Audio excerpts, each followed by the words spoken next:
Good evening, everyone. This is Kyyberi for PokerMania.com, and we are having our PLO night with me.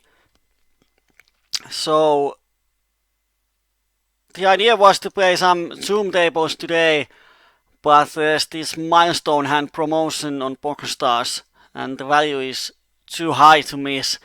So we are going to play normal tables. Our bankroll is around $240. So we are going to start with PLO50 tables, and if we win, we will continue, but if we lose buy-in or so, we'll go back to PLO25. So let's hope for the best. I have one table open and I'm on a waiting list for several others. It looks nice. Normally there's a lot of regulars in PLO50, but now at this point I haven't seen any familiar regulars on the tables, so it should be fine.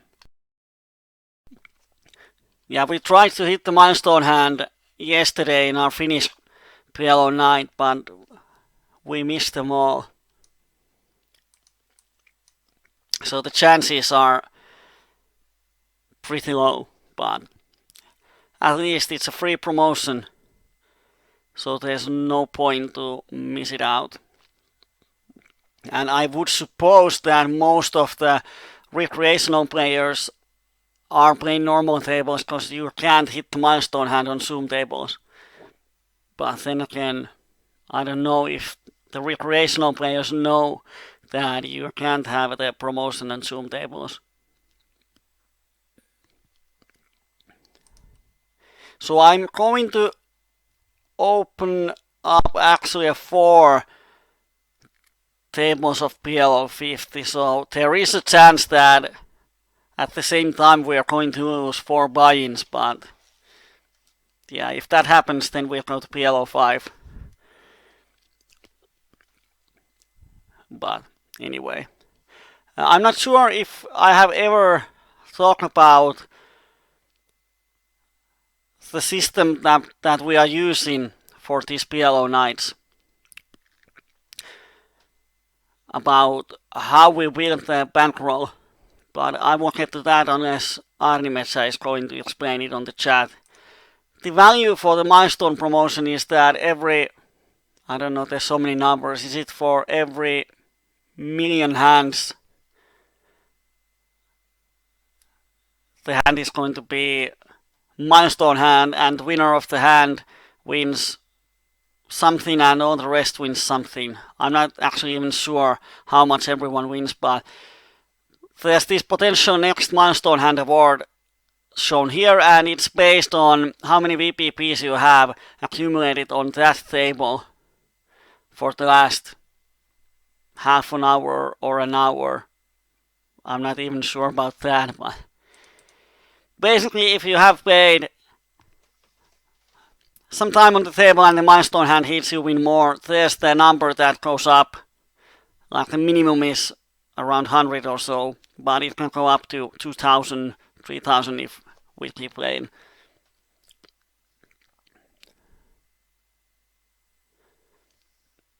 Basically, for anyone, it's a chance to win a lot of money for nothing.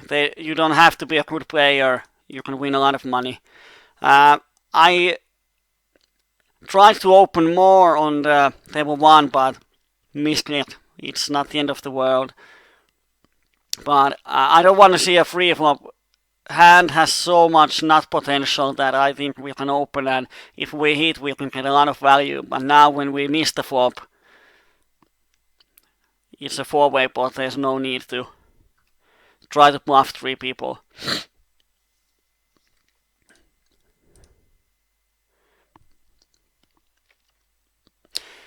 Basically all the promotions where you can win a lot of money while doing nothing are great ones. At PokerStars there are these mission weeks where you can basically get a free all-in free roll that you don't even have to be online when the tournament is going. It's just you can log in on the morning and see if you have won anything. On table 1, I complete my small blind. This is not a great hand, but it has potential. So it's worth of half a pip. And now we flopped up 2. So I'm just going to pot it. It's an imp spot. I block aces, I block queens. I don't suppose anyone has a reason to stab at this pot. So I'm going to bet full pot, and the pot is so small that if someone is going to call $1, he's going to call 143 on average. And I can call from flush draws. Of course, if someone calls me, there's a lot of bad turn cards, but I'm not too worried about it. Both of these players, well, I have 2 hands on them or 1 hand, but they don't look like to be super aggressive ones.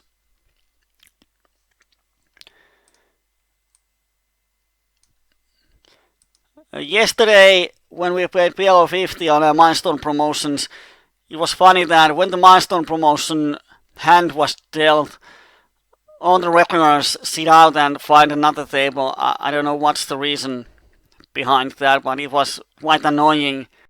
The tables were breaking on every 10 or 15 minutes. On table 1 we min open, and this guy 3-bets us. We have position and decent hand, and this Alex is going to call pretty much always, so we can see the flop before commenting us. If this guy has aces, he's not going anywhere, and we have a lot of good turn cards, so I'm not going to semi-bluff my queen here. I'm going to check and see if the turn improves me, and when the turn is 6, if someone bets, I probably fold, yeah, and this guy pots. There's no reason to go crazy. So when milestones are coming, it's better to play longer sets, yeah. I'm not 100% sure how the promotion works, because it's just I don't like to play on the bad tables anyway, so I'm going to play on the good tables. So I'm not a table jumper. I'm not going to change tables that often, so it doesn't really affect me. On table 2, this crystal guy checks the flop and bets the turn. The queen on the turn is interesting card because it doesn't change anything. The nuts on the flop are still nuts on the turn. And when he checks, I don't think he has a straight that often, but I have only 2 pairs. He might have a set or queen jack, and he's never folding any of those. So I'm going to check back and see if my bluff catcher is enough. And he had a set of queens, which makes sense. He wouldn't fold it on the river, so there's no point of me betting it. And the Sander guy 3-bets me. And now I have a pair of 10s, and he's even shorter than before. So I'm going to just fold it because I have a pocket pair. On table 4, I hit the set on the river, so I'm going to bet fold it on the river. And this guy called me with ace. Ace. Just an ace. So, yeah. Pretty bad. King Jack 10, 5. Out of position against somewhat thinking player, and on the big blind we have a thinking player, aggressive one. I'm going to just fold it.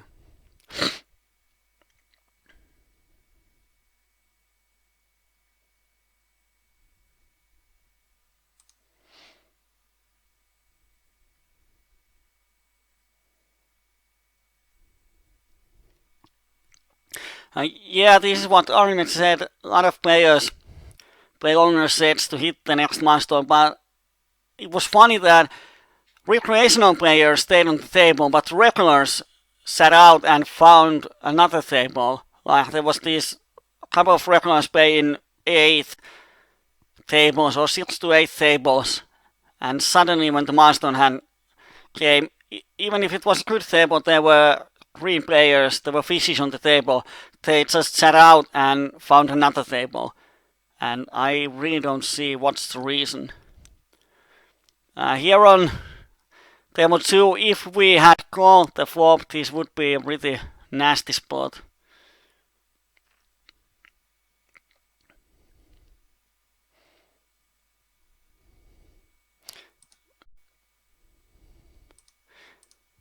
Depending on how we would have played the flop.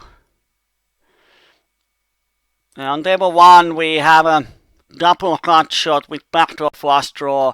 He's betting half a pot. I'm going to peel the turn card to see if it helps us. Then helps us somehow, and he checks. I'm going to check on the turn. And he had an ace.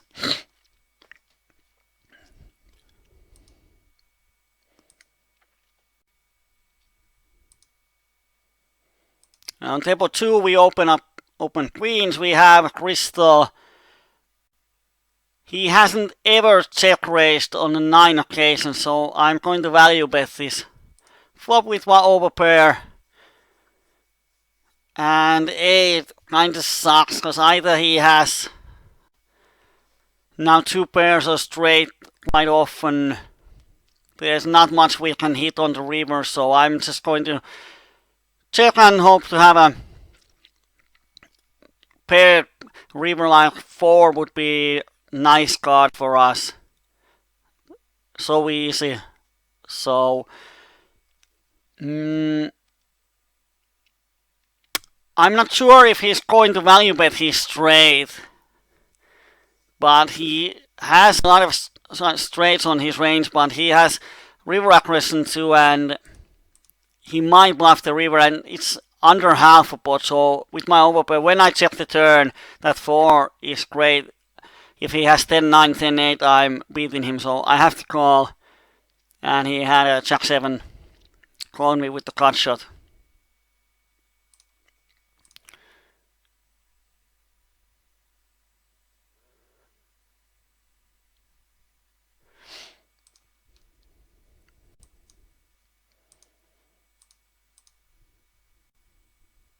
I'm not sure if he thought on the river that he can value bet and get called by overpairs. On table 1 I'm going to stab on the flushing turn, because no one bet the turn. I think that this guy just took his hand strength. He has a straight, he has to bet. I'm pretty sure that if I had raised him, he doesn't know what to do, and he's just starting to think it when I have raised him. On here, when Nethua calls me on the turn, I don't think he's going to fold that many rivers, but I think I have to try. I can make him fold some sets or 2 pairs, maybe even straights. A lot of people, they call 1 straight, even if the flush comes, because they don't want to be bluffed. But when they are facing another bet, they are folding quite a lot. So I really think that he folded the best hand, because when he calls me on the turn, he either has a straight or 2 pairs or set. Even small flush, but I don't think he's ever folding a flush if he calls the turn.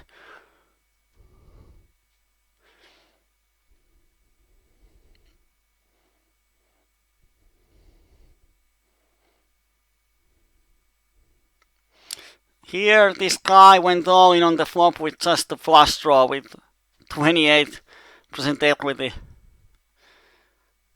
Pretty loose. Some players, like yesterday, there's one regular who's sort of solid player, but now there's the milestone promotion. He was playing pretty much all the hands, so he's trying to create a lot of VPPs in case the milestone hand hits his table. But I think that's bad approach, because the chance to hit the milestone hand is 1 out of I don't know how many thousands. Can Arni Metsä tell us how many cash game tables there are open right now? So the chance to hit the milestone is pretty bad, and if you start to play minus EV you probably lose a lot more in EV than you might win. Race poker, on the hand that we just saw, went all in with just a flush draw. So if he would have checked, I would have checked this flop behind, because I don't want him to check raise me with the flush draw. But with the top pair, I'm not going anywhere. He probably has a flush draw quite often when he donks. If he bets turn, I'm going to call him again.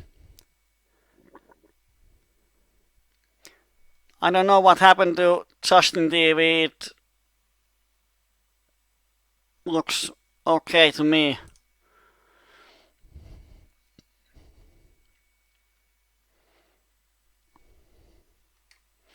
So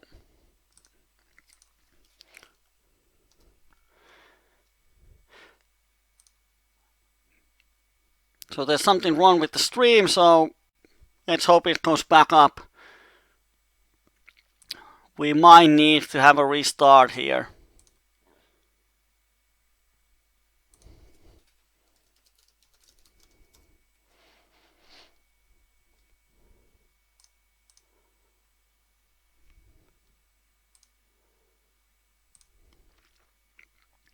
On table 3, I just call with aces and we hit the nut flush draw and a cut shot. So now it's back, so I can go through the hand. He had total bluff on the turn, on the flop. Here on table 1, table 3, I'm not going to raise because I have quite many outs to the nuts. And when I have so many outs to the nuts, I want to have as many players as possible. So I'm just going to call and hope these Russian and Estonian guys call also. So if they call with the smaller flush draws, I can get a great value for them. I suppose this is going to bet me on the turn for a full pot. So he has sort of aggressions. We know that I might call him and maybe get a bluff of him on the river. And that's what I'm going to do. I don't think there's that much folding equity if he has any piece of the board. So I'm going to call. And the 9 is sort of bad card for him to bluff. So if he bets, I'm going to check back. And he had a queen jack. So it's a good thing we didn't raise him on the turn. We had a 37% on the turn. So we played it nicely. Too bad we didn't win the hand. On table 1 we have an ace and we have the pocket tens. But we know about this Sander guy that he has 3-bet kings in position and Nethua pots again. He has done it a couple of times, but there's nothing we can do when we don't have a showdown hand. If he had checked, I would have raised this Sander guy on the flop, but didn't happen. Normally I don't look for the statistics winnings on the poker tracker during the session, but today I have to. We have actually lost today $43. So we are almost in a spot where we have to drop down to PLO25.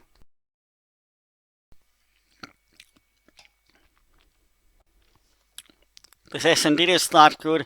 On table 3 we have a hand that have potential to pick pot. We have double paired hand.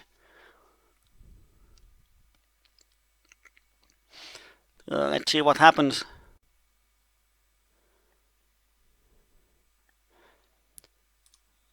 I'm going to mark this green to all these high VPIP guys.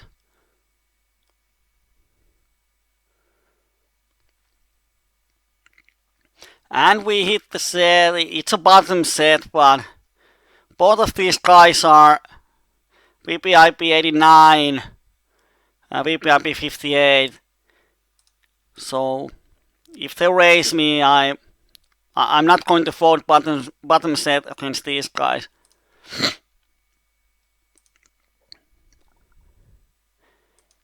And on table 4 we have a nice hand. Ace Queen Jack to the suited ace.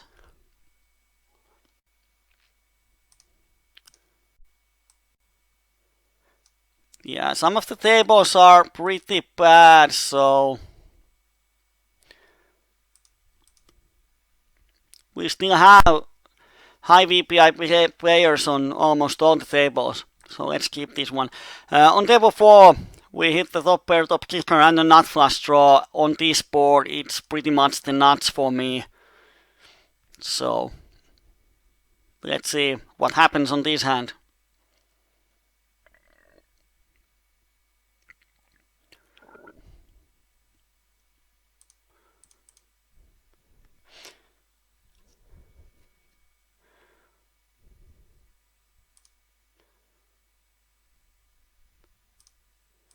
And we didn't get any action.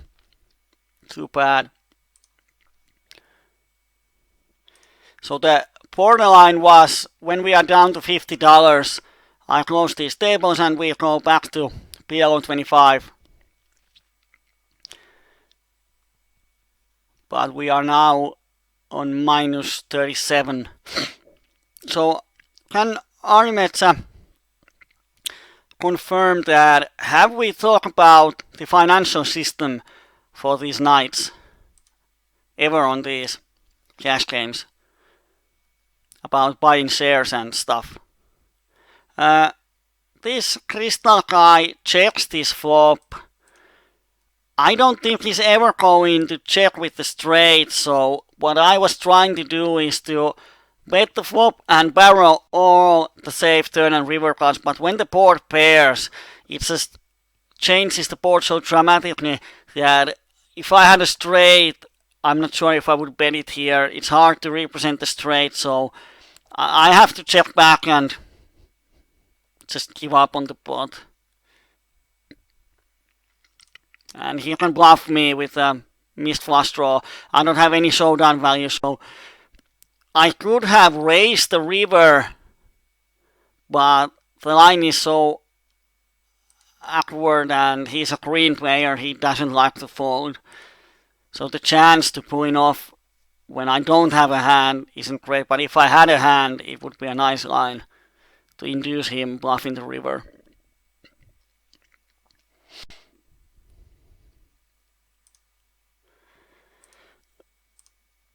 And on table 2 we can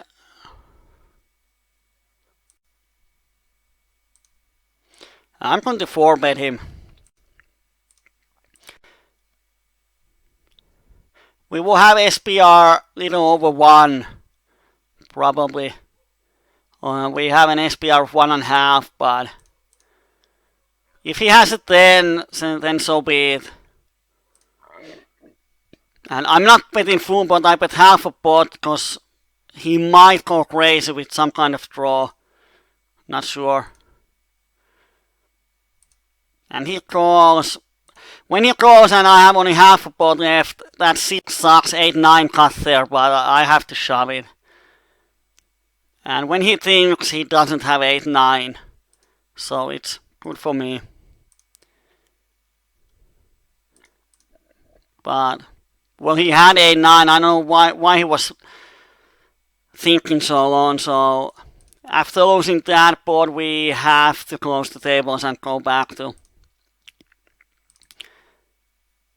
PLO25. It's basically after the 4-bet, the hand plays itself. He hit the trip, so it doesn't matter what we do. I mean, he didn't have trips. He had a open-ended straight draw. If we would have potted, he might have folded it or might not. Not sure. On table 3, this Mombasai closed the flop, so we don't bluff him anymore. And on the bottom table, we have overpair and an open-ender. He hasn't raised lot, so I'm going to c-bet the flop. On table 1 we make a small 3-bet with double pair. We hit the bottom set. So let's see what happens there. Do we have any bankroll when we go to PLO25? Turn is blank, which is great, so we can shove the turn. And see if our hand holds up against the draws. And he shoves me with a straight draw, and he got there once, and we win half a pot back, which kinda sucks. We had 63% on the turn. So actually, I'm not going to sit out, because the next milestone hand is going to be in a couple of minutes. So I'm going to wait for the milestone hand in case the milestone hand hits. Because now you can see when we started in the tables, the potential milestone hand award was $100. And if we lose the hand, it's $50. Now it's 7.5 times as more. So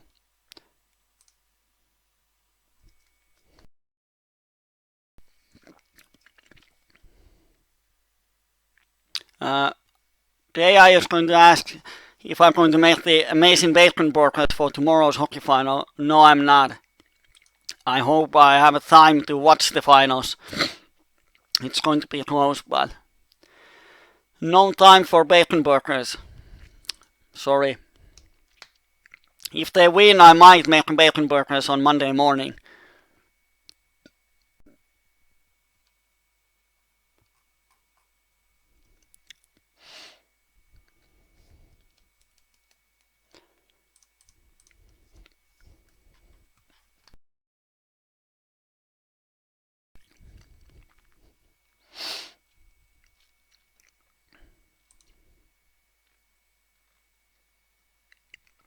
It's too bad we don't have a bigger bankroll because these tables look really nice.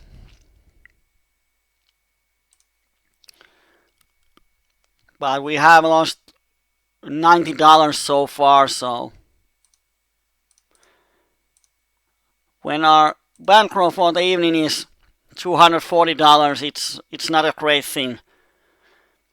This Sander guy calls me on the flop, so I don't think he's going anywhere. And we have some showdown value on the river, and we win the pot. I'm not sure what he has, something like 9-6 or 5-5-4 deuce. Bottom cut shot, so he's going to get the green mark for me. Pretty bad call.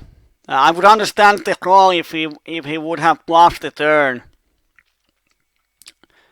So it's sort of a combo float. But he didn't do that. So for me he's a pretty bad player.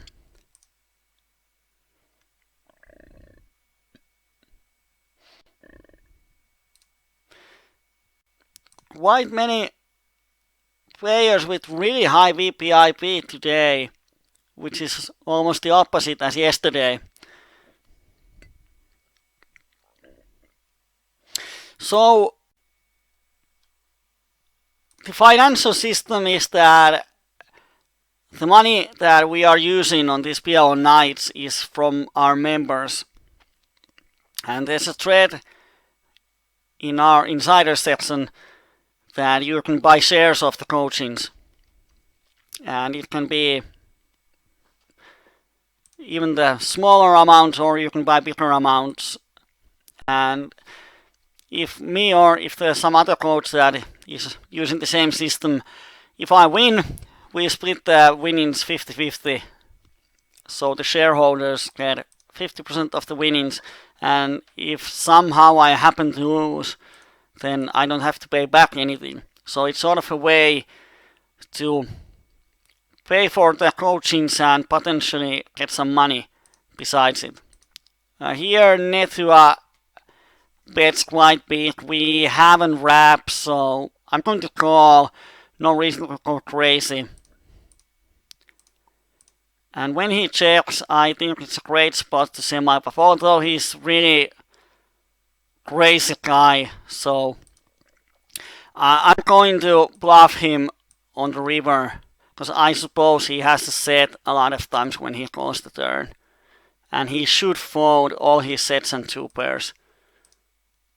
He should. Because I represent pretty much a really strong flush. Let's see if he can make the fold and he doesn't go hero.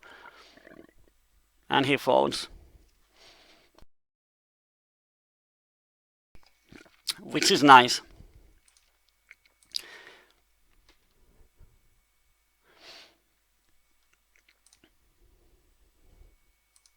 The milestone hand is going to be in little over a minute. It's always interesting, the tension goes up and everyone is waiting that, come on, one time, and it's like winning a lottery. I don't know how many tables there are open, but I suppose there are many thousand tables.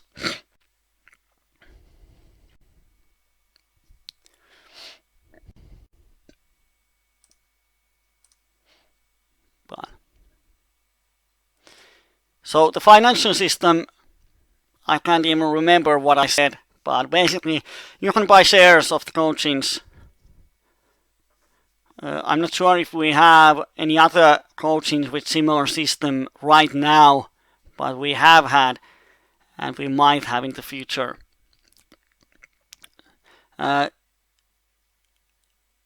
Sergey Step is such a call happy player that I'm just going to call with this. Because if I 3-bet, I don't think he's going to fold that many flops. So I'm going to peel with my queens, one card on the turn, and see what happens. Deuce is a great card for me. Here Vodka Shine bets full pot on the flop. What? He bets pot on the river.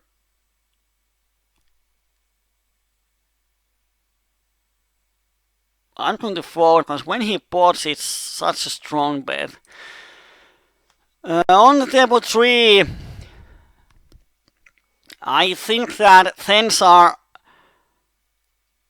jacks, eights, sevens are outs, kings are outs. I have, even if I discount all the spades, I have so many outs that I can call this flop, and I think calling is better than shoving because sometimes I get a free river card.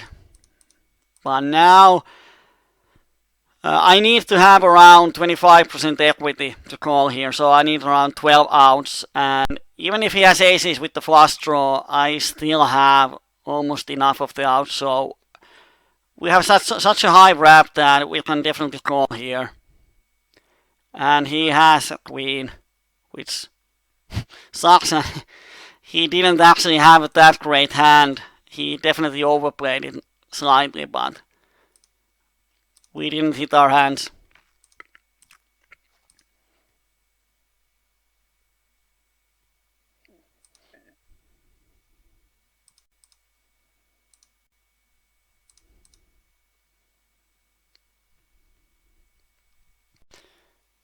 And I suppose the milestone hand when we didn't hit even that one. So there's not much we have hit today.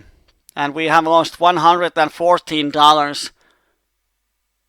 So it's time to go to smaller tables. And hope we have bankroll when we go there. So hasn't been the greatest start.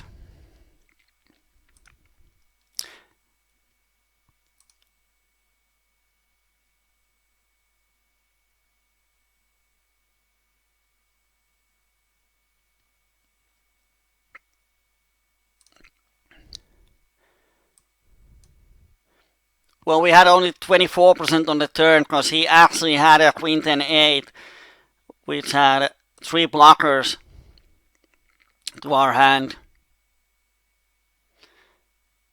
But I don't really like his 3-bet on the pre-flop and then on this. Yeah, it's not a great hand, and it's kind of strange because he has 25 17s that he's sort of regular, but why? I have never understood why these regulars 3-bet with such bad hands on out of position. I understand making 3-bets lighter from the blinds. I don't even agree on that on most occasions, but if you want to have a wide 3-betting range, why would you 3-bet small pocket pairs which really hurt your hand? They are a pain in the ass to play out of position on the flop, especially when you are the pre-flop aggressor. So that's one big leak for many regulars, that they 3-bet out of position with hands that have smaller pairs. So we go back to PLO25.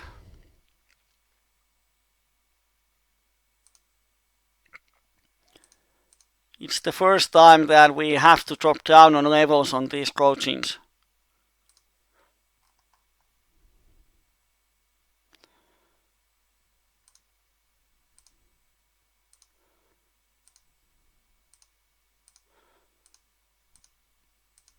But at least there are quite good tables. Flop percentage is over 50 on many tables.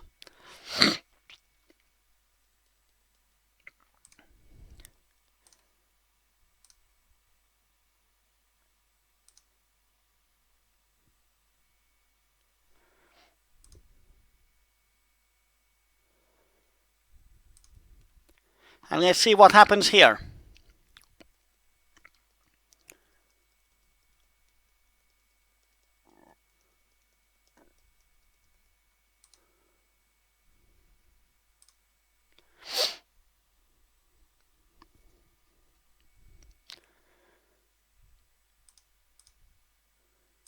And I'll move this PLO50 table away, and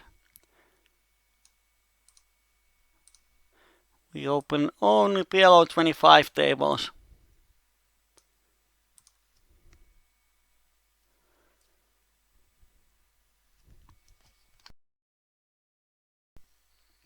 Actually, it seems that as now my potential milestone hand award is this big that you don't have to earn the VPPs on the table where the milestone promotion hits. So it's just the total VPPs of any tables, I suppose. Because if it was the tables, it would count only the table where you are sitting. This would be 50 and 25, but now it's 151. I don't know why. But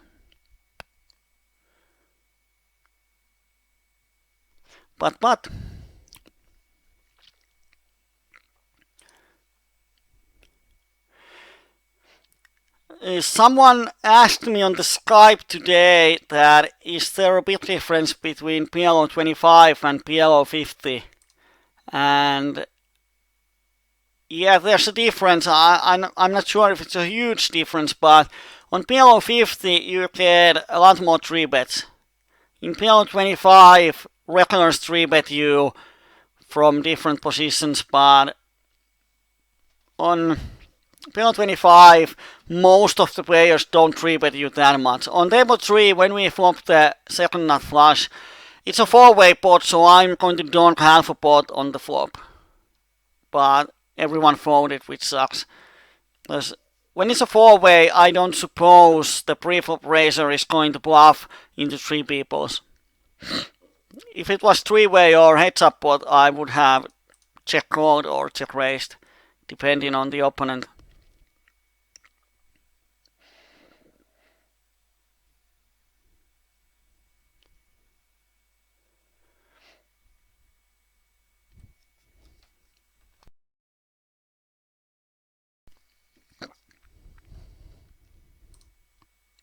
Now I'm going to open up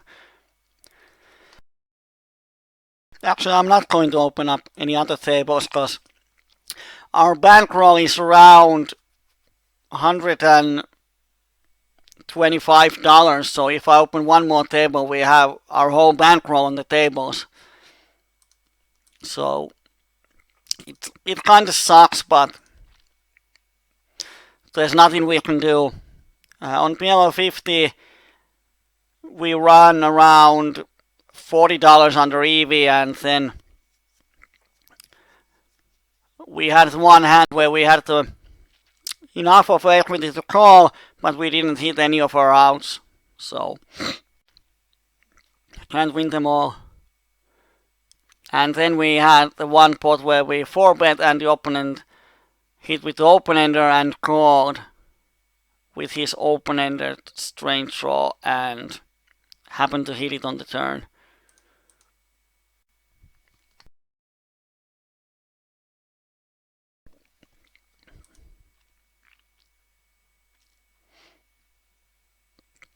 And one actually in now.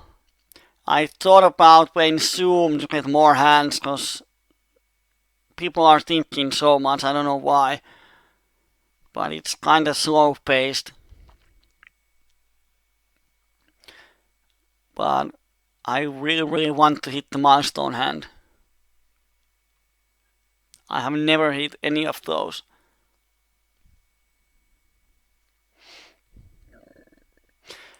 Here on table 4 I would have called, but now there's a button 3-bet, so with the pocket tens it's just a fold.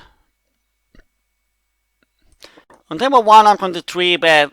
The hand isn't that strong to just call, so I much rather 3-bet and take the initiative so I can bluff on many flops. Now I can actually value bet or semi bluff.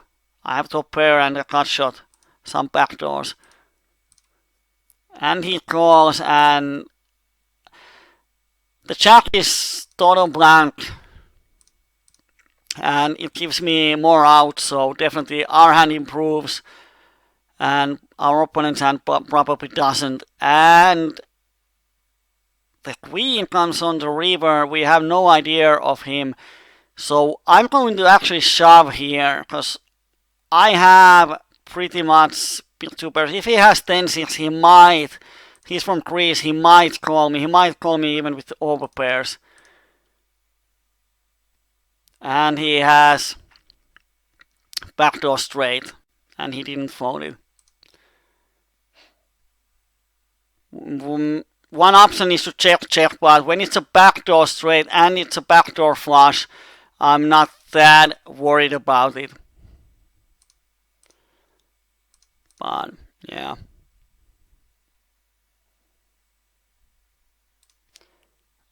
I'm actually going to give him a green color. Here on table 3, when the flop goes check, and this Russian guy calls me on the flop, it really looks like an overpair, and pretty much all the overpairs now beat me. So I'm going to check this turn and hope to get a showdown.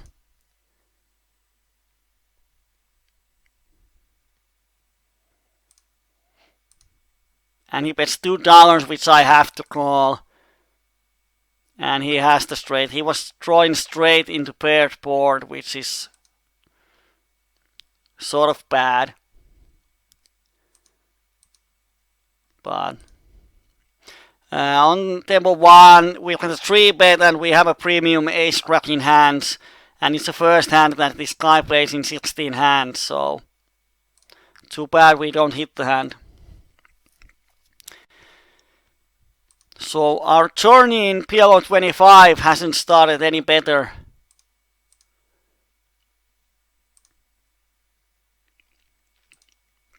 Not the best possible session ever.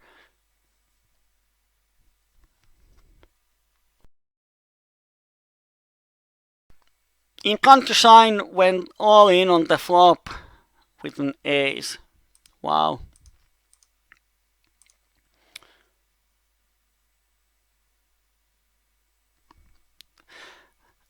the tables and the games are looking really profitable today.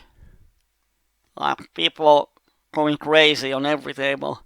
We have top 2 on table 4. Let's see how this ends up.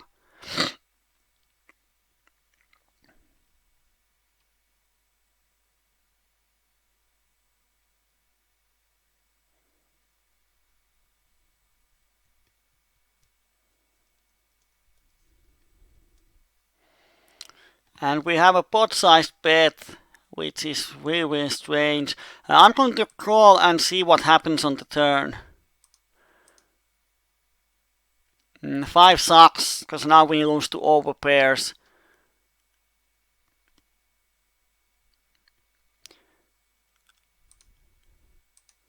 So if this guy keeps betting on the turn, we have to fold.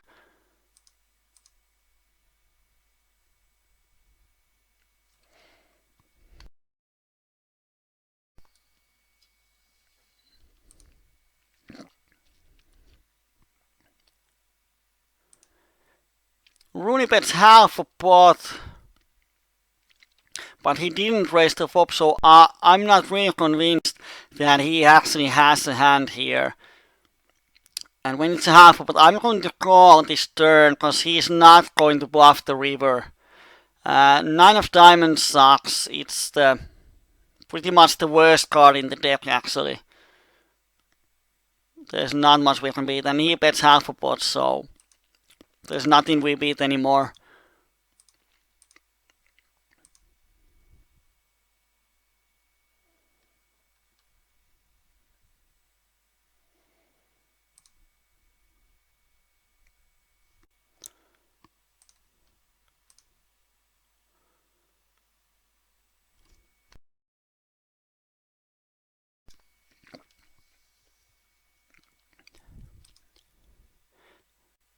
Has been pretty horrible first 50 minutes.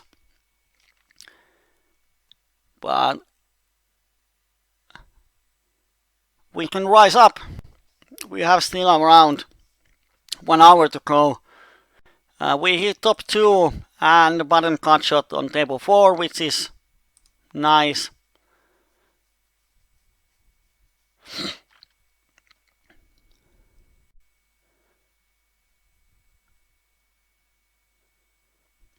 Let's see if we can get any action. And we don't.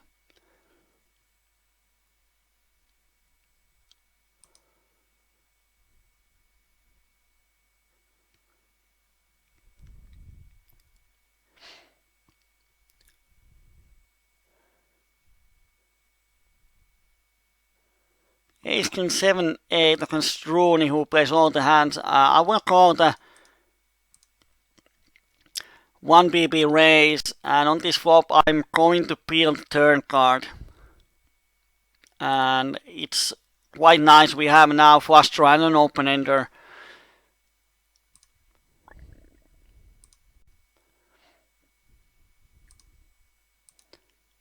And he keeps betting.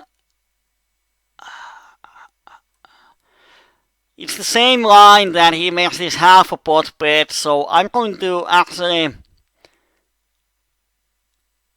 I'm not sure if I can hear. I'm going to call the river, and one of the reasons is I want to see what hand he has, because he takes the same half a pot line, and he has only pocket tens that he's turning bluff, or he's making value. I don't know what he's doing, but now I know that he can make those half a pot bets with the range that pretty much none of the regulars have, because pretty much all the regulars would check those pocket tens at some point. So he's pretty fishy player that doesn't think that much what to do.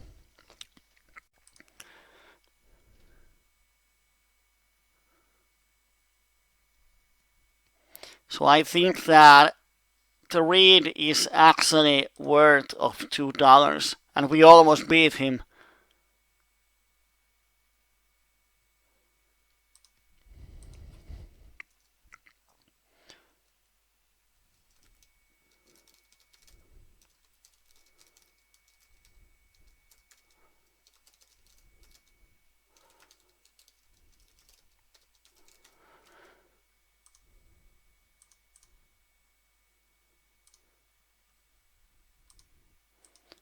On table 1 we flop set and open ender,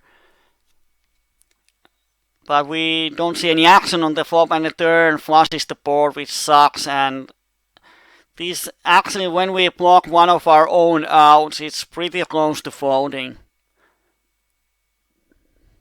This is so tight player that he has flush quite often, and to justify the call we have to get around half a pot value when the board pairs. I'm not sure if he will give us that, and he might actually have some blockers and higher 2 pairs or set.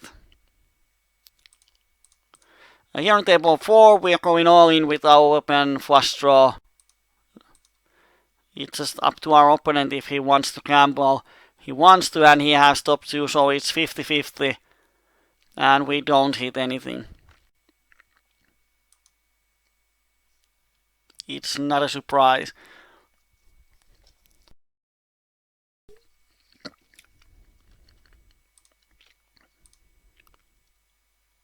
But yeah, when he 3-bets, the hands play themselves. I'm going to 4-bet always, he's going to call the 3-bet always, and on the flop the money goes in always.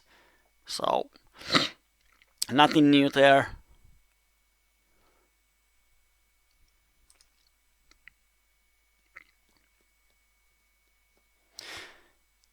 So, actually we are closing the point where we are going to lose our whole bankroll for the night in around $64.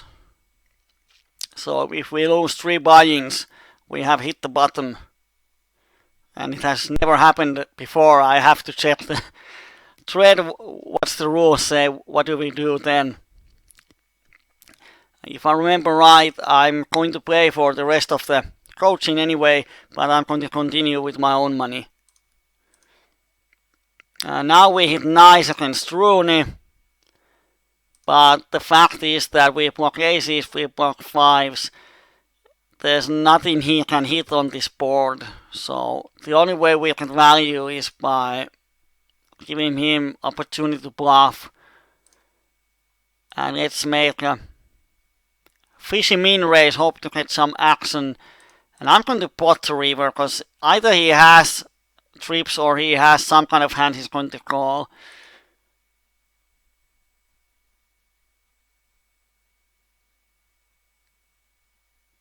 Snoop is raising. We have seen him raising with pretty wide range earlier.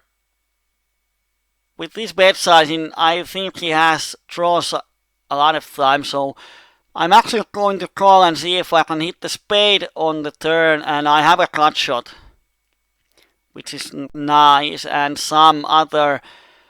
The thing is that when I call, my hands look like a draw. So when the club comes, if he doesn't have a flush, he's probably going to check back here, because it's a bad card for him to bluff.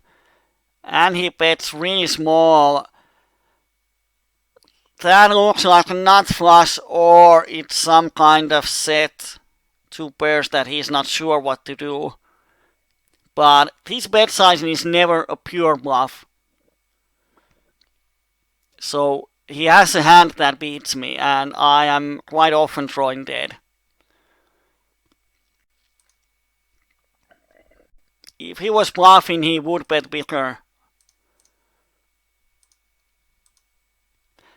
And if he has 2 pair or set, he would probably check back and see his river.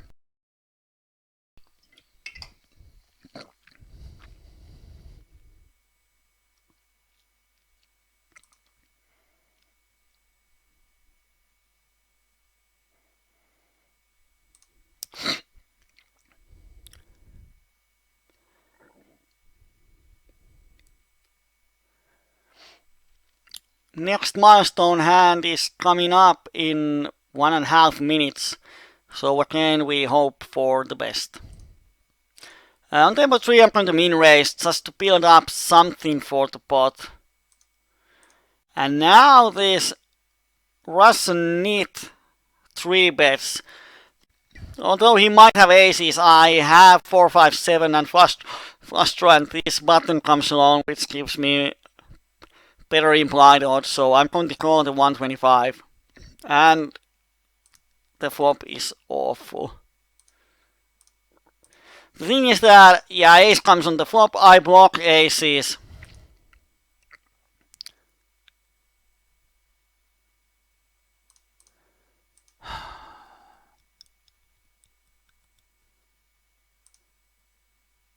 Well, he has 3-bet king jack, so I'm going to shove this flop.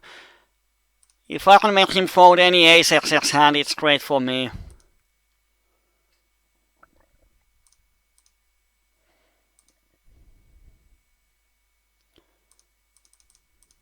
And he folds, which is great.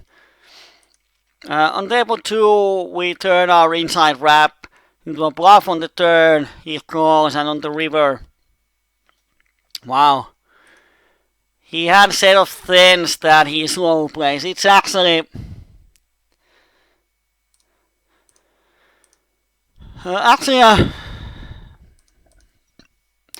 one reason why you shouldn't slow play your hands.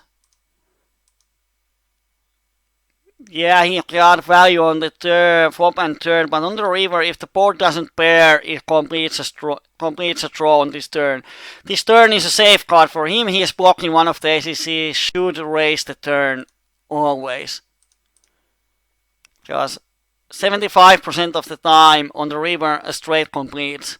And he has to bluff catch with his set. So this guy played the set in a really bad way on the turn. I think the flop call is justified because there wasn't a flush draw on the flop. But on the turn, he should raise it every time. Why didn't we play this hand? I'm not sure.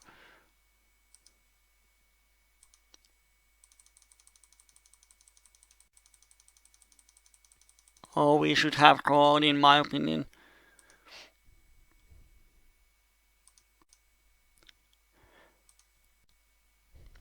On table 2, we call with kings and we hit the overpair and the cut shot. And this is our slow player. Now he pots it. And the pot size bet is, again, it's a bad. I'm going to mark him as green. He's not call happy, but he's a player I like to have on table because whatever his hand is, this bet sizing is bad on this flop. If he has 8-9, he is just forcing everyone to fold. If he doesn't have 8-9, he's isolating himself against very strong range. And if it's a bluff, when he pots it, he needs to be successful so more often than with a smaller bet sizing. But he's from Finland.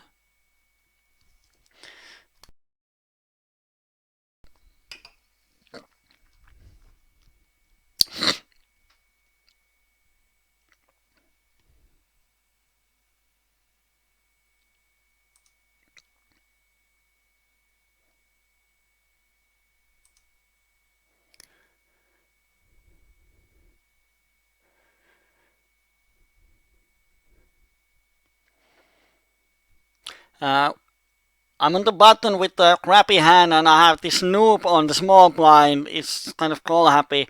And I have Dr. Chelmer on the big blind with a 3-bet of 21%. So I'm not going to open any trashy hand against these people. On table 1 we are making an isolation 3-bet with our 2 pairs.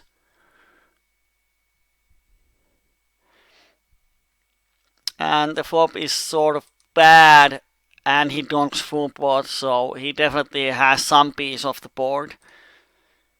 So it's an easy fold.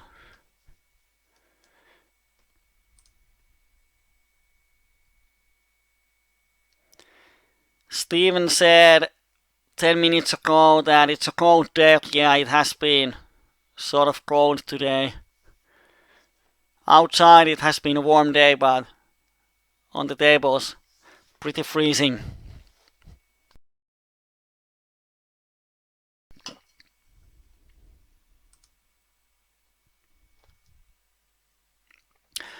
About Snoop game, well, I have only 50 hands on him, so I don't know him. What I have seen earlier, he is stacking off with the nut flush draw. And he's sort of 46-25. Well, I don't know how passive he is. With my stats, he's sort of aggressive. But C-bet's only 17%. I don't know, 1 out of 6 times. But when you're playing VPIP 47 now, it's so hard to make profit. And with C-bet 17, it tells me he's not a great player, so I doubt that he's a winning player on PLO25.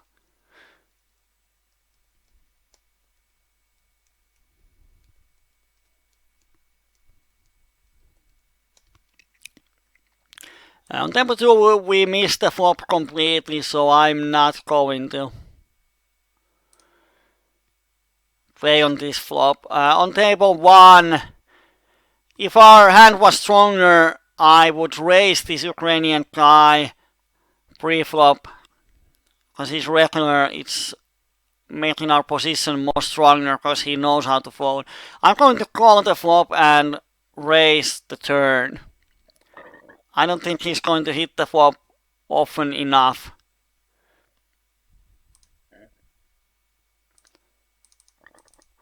But he's making a big bet on the turn. But he's quite aggressive, so I'm going to raise him. And 575 to win pot of $5. If he folds half of his range, it's profitable. And with my line, it's hard for him to think that I'm bluffing. So unless he has a jack, or maybe aces with spades, or full house, he just has to fold.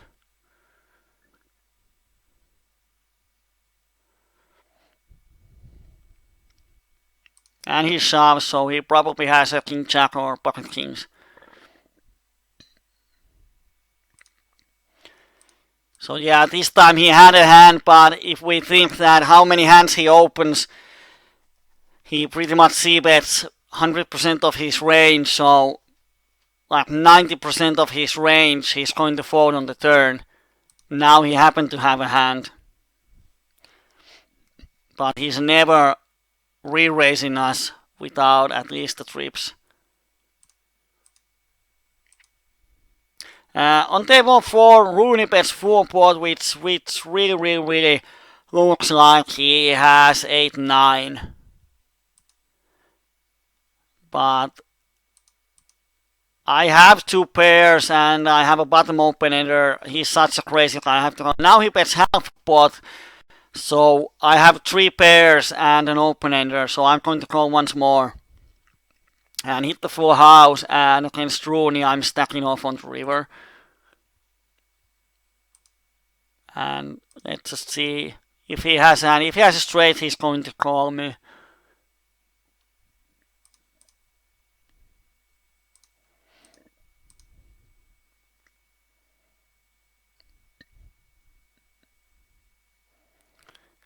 And he had a 9-8.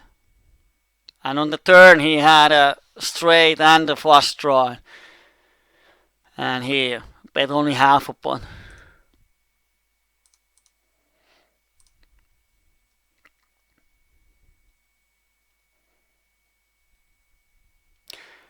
Dr. Yelmer, turn is a blank, so I keep firing. I still have some outs to play, 2 pairs, and I have the open-ender. And I happen to hit the nuts on the river, which is always nice when we are bluffing. But if we always bluff on the turn with at least some equity, we're going to hit the river sometimes. If we bluff the turns with total air, we are never going to hit anything on the river.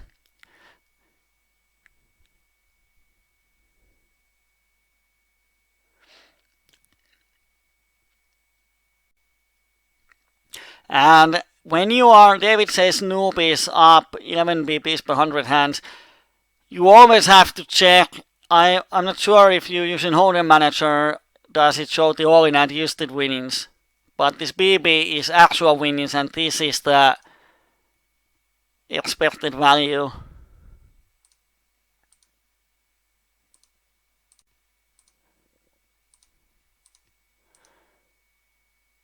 I'm going to call here because I suppose Noob and Yelmer are going to call. We have a nice 4-way pot. Although this hand sucks to call Kai's first 3-bet.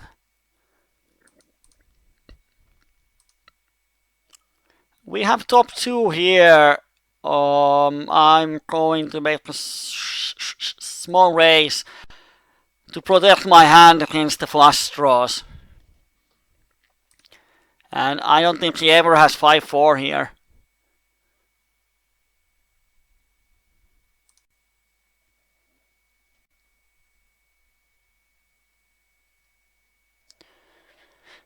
And he calls, and we hit the nuts on the river, and he donks us for full pot. So the only hand we are losing now is pocket aces, which he might actually have because he donks the turn. But we are blocking aces. We have the second nut, so we're going to shove. And he has the same hand.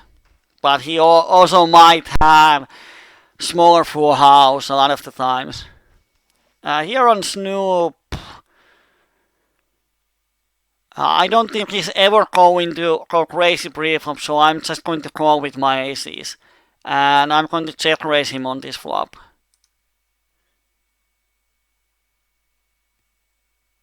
And if he gets it all in, I'm going to get it in because he might go all in with like kings with flush draw. And if he has a set, I have 11 outs. And when he calls, he doesn't probably have a jack 9 or set, so this is quite nice. But when he shoves, can he slow play sets on the flop? He might be, but I'm not convinced. And he had a set of 5s, which is, yeah. It's just the fact that he almost instantly called my raise on the flop. If he has a set on the flop, I would think that he needs to think for a few seconds. Should he get it all in or should he call? How many good turn cards there are for him? So he didn't even think. So that's why I thought he probably doesn't have a set. But he did, and he owned me.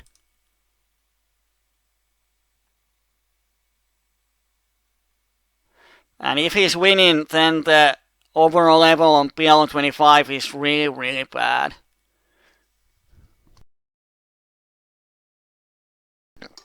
But with 8,000 hand sample, 11 BBs means that he's winning 9 buy-ins out of 8,000 hands. And we all know that you can win 9 buy-ins in a couple of hands if you get lucky.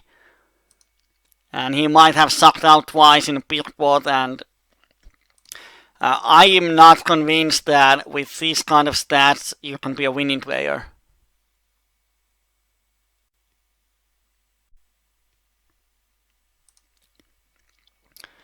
It's too bad we don't have the poker table ratings on stars players. We can check how he's doing, but he is playing with 6 buy-in stack.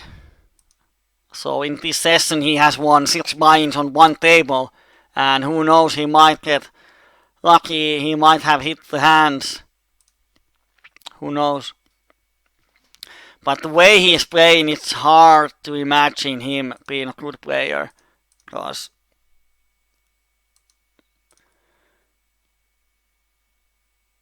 yeah, the stats are pretty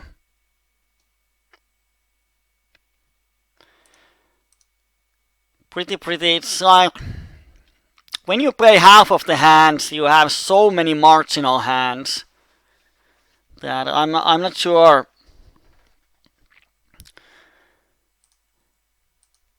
Like on the hand previously, here, unless the board pairs on the river, some kind of draw cuts there. So when he just calls my raise instead of shoving with 100 BB stack, I'm not sure why he's just calling, because the fact is that when he calls, there's SPR 1.5 on the turn. So if the turn completes some kind of draw, he can't really fold his hand. So when he calls my raise, he's sort of committing himself, but he's also giving a free card to a lot of the draws.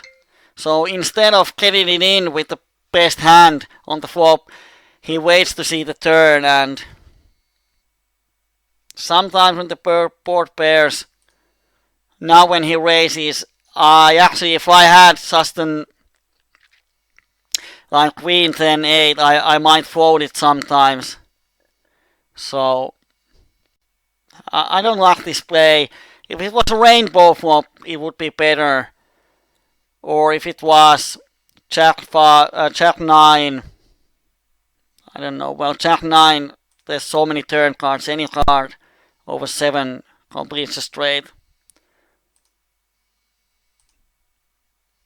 But anyway, if he would have raised the flop, the outcome would have been the same. We would have lost our stack anyway, so it doesn't really matter.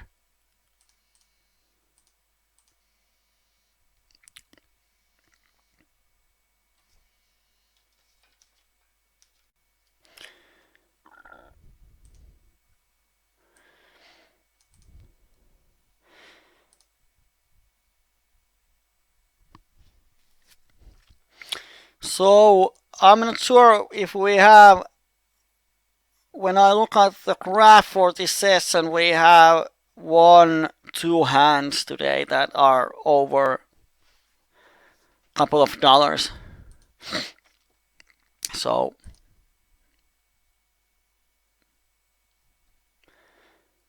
not the great one. On table 1, we call the flop.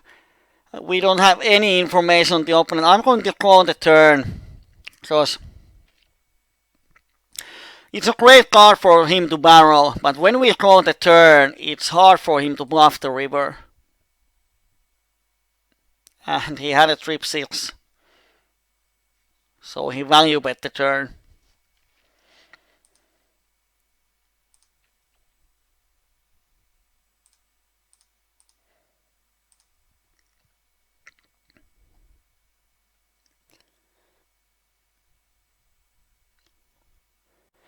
So sometimes you have these sort of nightmare sessions in PLO that nothing is coming on your way. When you have a hand, someone sucks you out, you don't get any action, or someone has the absolute nuts, or like when we have a nut, someone has the same nuts and it's tight pot, or here's an interesting situation on table 4. Then Diesel makes his first 3-bet, and Rooney actually 4 bets. So if they both have aces, we have the best equity.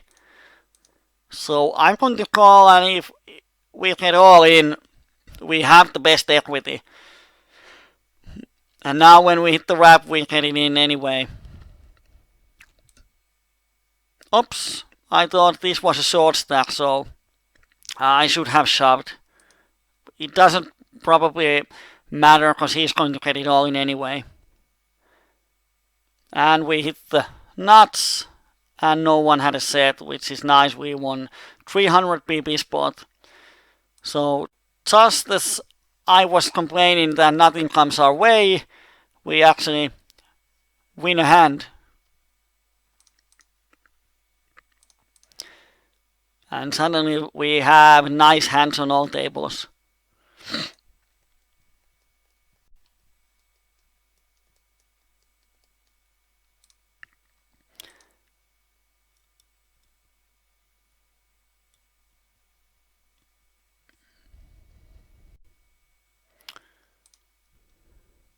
Snoop makes a mean 3-bet.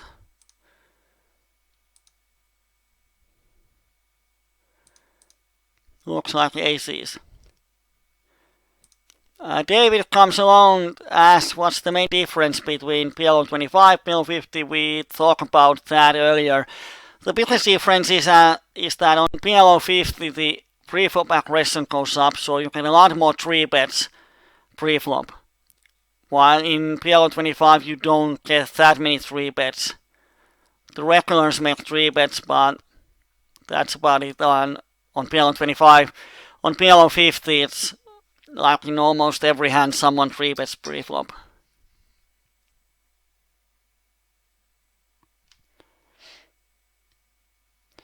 On table 2, of course we're going to check back. I think that Snoop has aces often. Interesting to see if he has something else. And this guy actually has trips on the turn. And he has only ace queen. Well, nice to see that it wasn't the pot size 3 bet.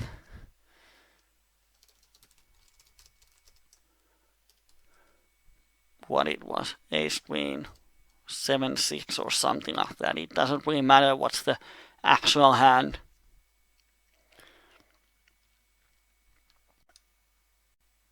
Yeah.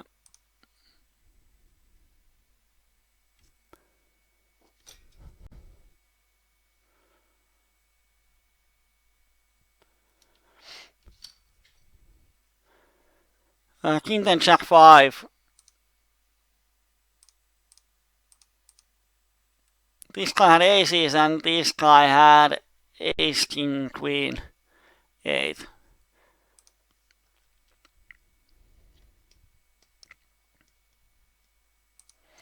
We sort of,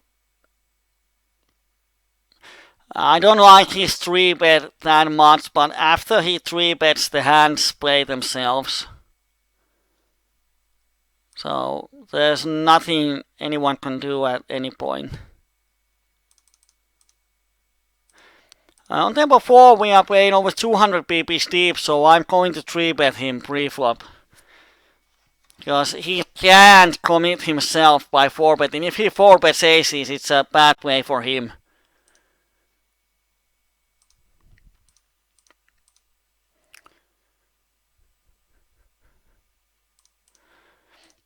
On table 3, Russian guy opens 60% from the buttons, and we have an overpair. So we can in, and he happened to have the kings, which sucks. So out of the 60% range, 5% beats us, aces and kings, and then some fives. But of course, today he had the hand.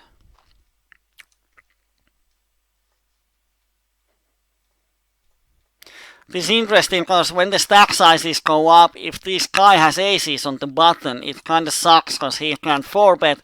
And if he just calls the 3 bet with aces, he's going to have a bad bluff catcher on 7 out of 8 flops.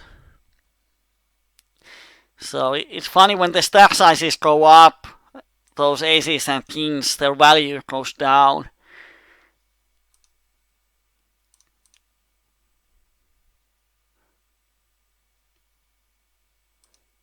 And here we have an open-ender, but it's not enough to justify the call. We would have to get half a pot implied odds, but half of our outs are the diamonds or clubs, so we just have to fold.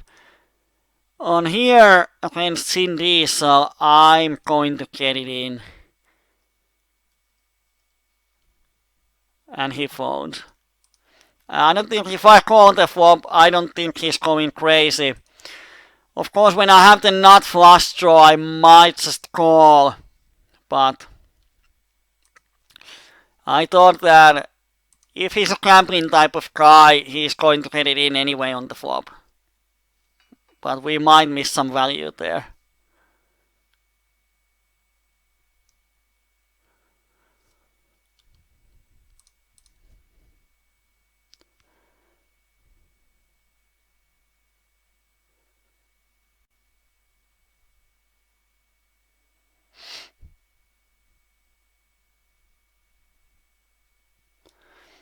On table 2 we have jacks and someone 3 bets us. These are pretty bad jacks, so even if we have a position we just have to fold. we are going to miss the flop so often. And even if we hit the set, we don't have any flush draws, we don't have any good side cards. When the money goes in, often the set is only 60%, 70% favorite.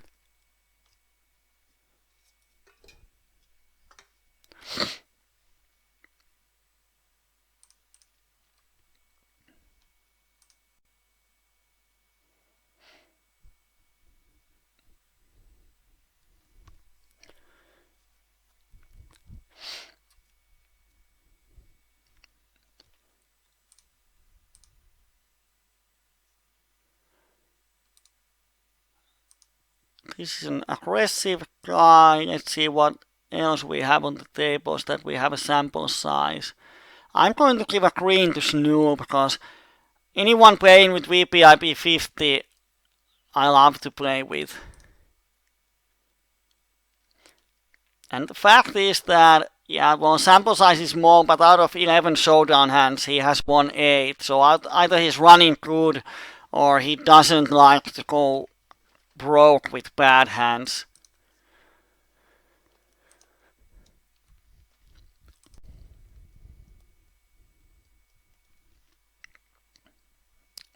And we haven't hit any milestone hands either today. The biggest milestone hand, the one with the greatest price, is going to come down in around, I don't know, 14 hours or 16 hours or so.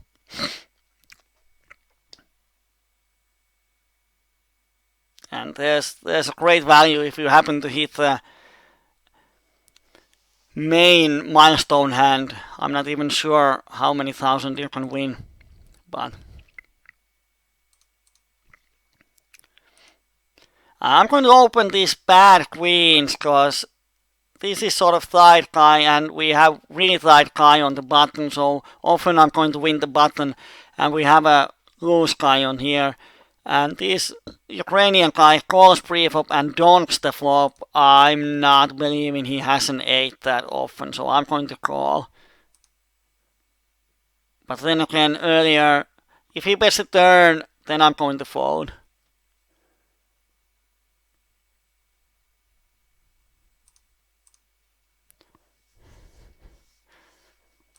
And really looks like value betting.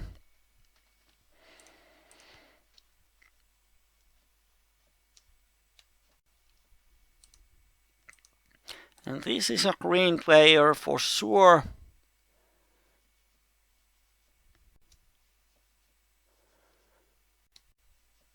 Well, this is 2 out of 14 hands. He has played like 13, so he's my friend.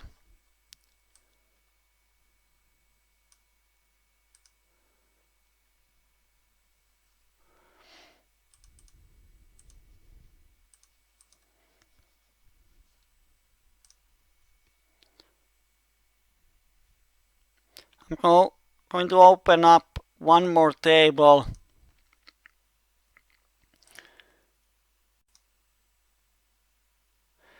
Well, actually, I'm not, because we have lost $150, so we have only $90 actually in our bankroll.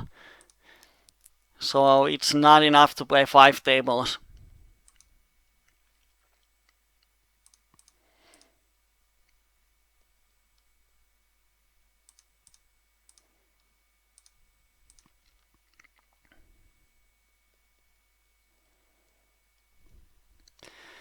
Not much going on here.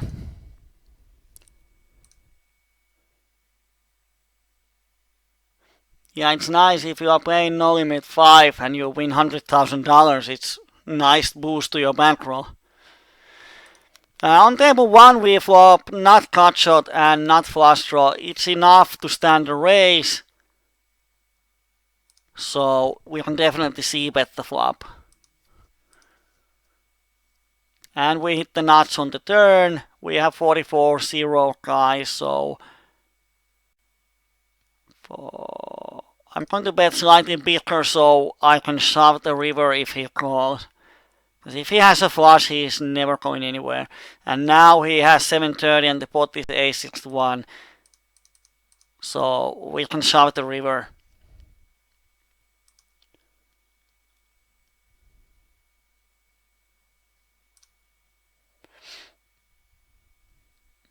And it's sort of important, and he has set of tens. Wow. Now, on the turn. Now, if I bet $2 on the turn, he would have $8 behind, and the pot is 750. So, it's impossible to get full stack from him. So, especially here on the turn, it's important that we bet big enough on the turn so we can get his stack on the river when he has a hand.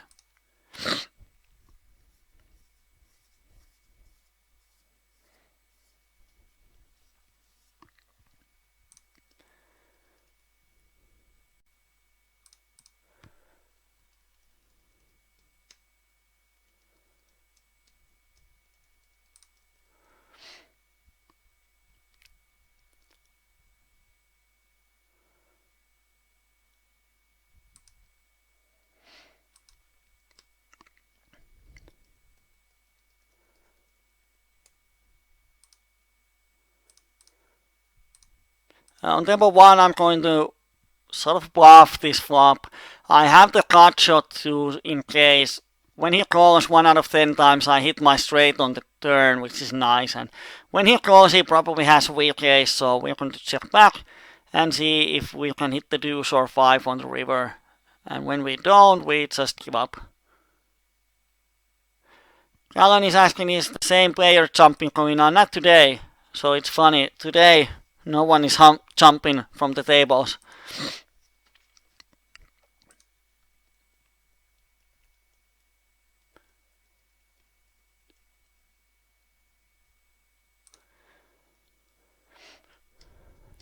This table 1 is going sort of bad, so I'm going to take this table.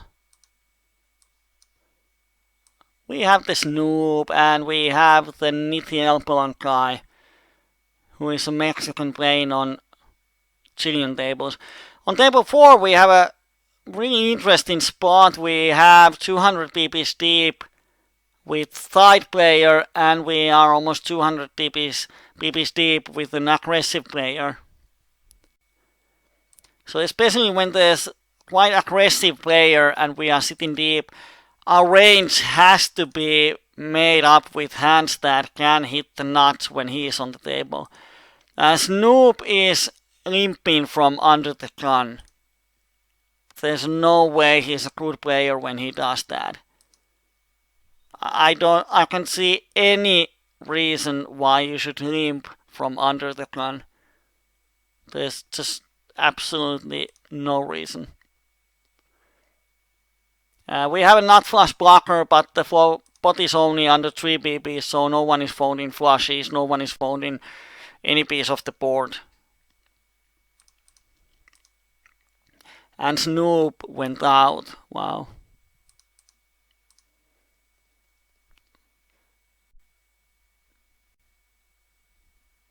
Here Elpon raises me on this flop. He might raise me with pretty wide range. He's definitely capable of doing that. But he also raises a lot of with tens. I have only bad bluff catcher. I don't really have that many good turn cards, so I have to fold.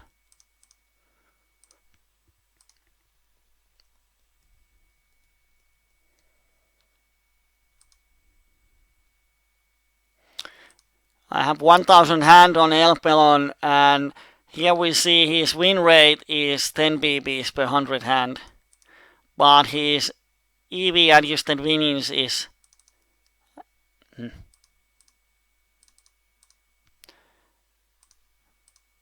actually a 0. So although he has won with nice win rate, his EV is 0, and his EV win rate is 0 for 100 hands.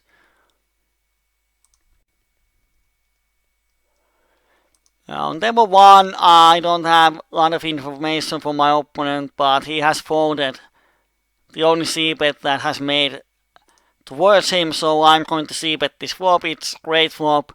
He's going to fold so often. And on the turn I pick up a double cut shot draw, and when he calls the flop he might have queen or some tables that, some pocket pairs he's not folding. So I'm going to check back and see if my 8 outer hits on the river, and I hit the nuts on the river, which is sort of nice. And he pots to me, which is great. I hope he has a jack 8. And I'm going to think for a while and shove on him.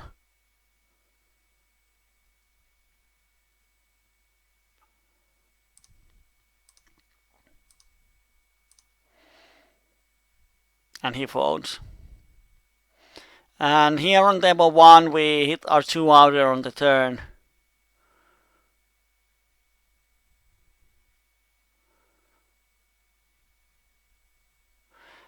I'm going to make a hero call on table 4, but he had a set, so it's not that hero. It's just I slow play my hand on the flop with the free turn card, and he's sort of player 3-bet 25%, although small sample, but when the flop goes check, he knows no one has a straight, so he might be able to bluff the turn, and when the river is total blank he might bluff the river, and the bet sizing was so small. But another option is that he has a set, and when he knows no one has a straight he can easily value bet it.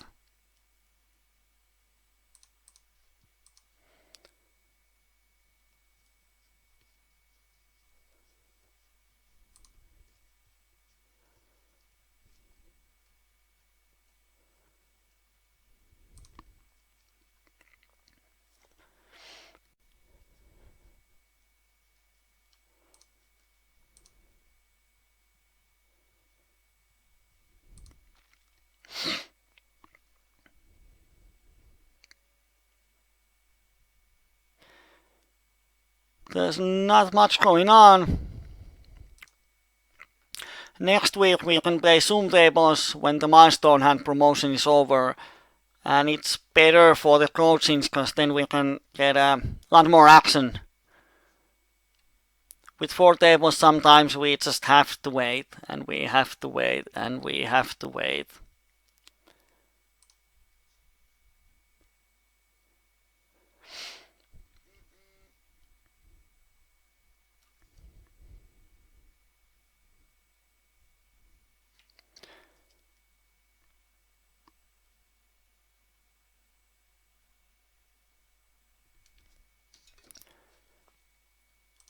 On table 2 we have a hand that might look decent, but it actually isn't. There's gaps on everywhere, and it's on a queen high flush draw, and we block one of our flush outs, so out of position it's a fold. Of course this flop is sort of a dream flop for us, but other than that we are going to flop so many problems.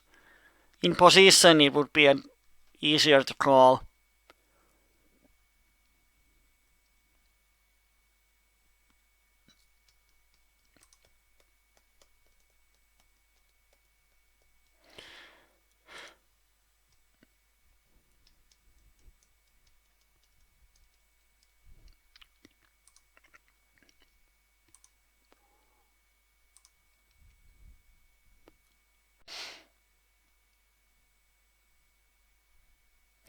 We have the aggressive guy, so I'm going to fold. The problem with this aggressive guy is on 200 bps deep is that he's going to shove 200 bps a lot easier than I'm going to. So, oh sorry, I have to sneeze.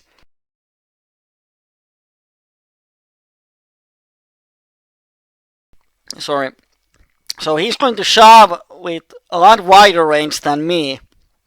So if we start to open with a lot of marginal hands, the problem is that we often find ourselves in a big pots with marginal hands.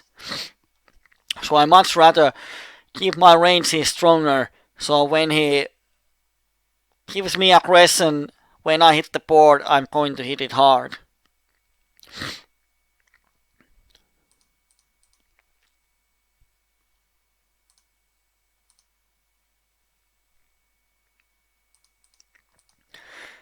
Now we have a double paired hand.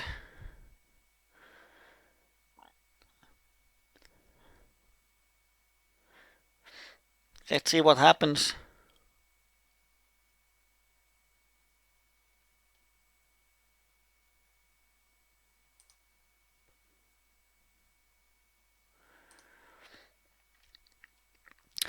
On table 4, this Vetunchi, we have almost 150 hands on him, and his forced to c-bet stat is 0, which is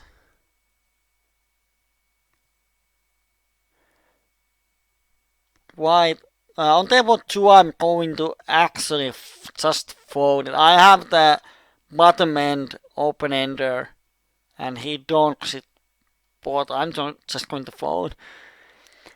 So his fold to c-bet is 0, but when we look at the stat, the sample size is only one hand. So even if we have 144 hands on him, the sample size for fold to flop c-bet is 1.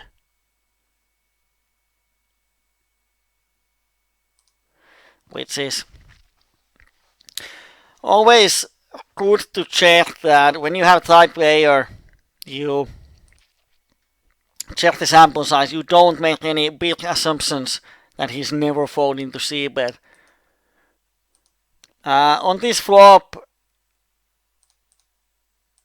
against these shorter 100 pp stacks, we are getting it in, because if he has an 8 XXX, we are 60-40 favorite. But no one had anything, so we didn't get any value. On the next hand, we have a double suited kings.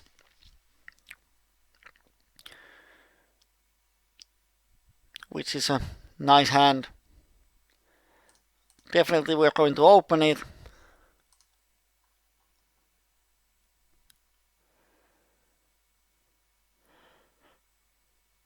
And hope we can get some action and hit our hand.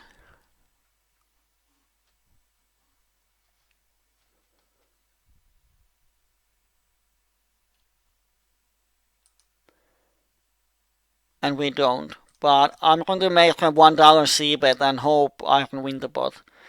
If he calls, I still have some equity against his two pairs and that kind of stuff. But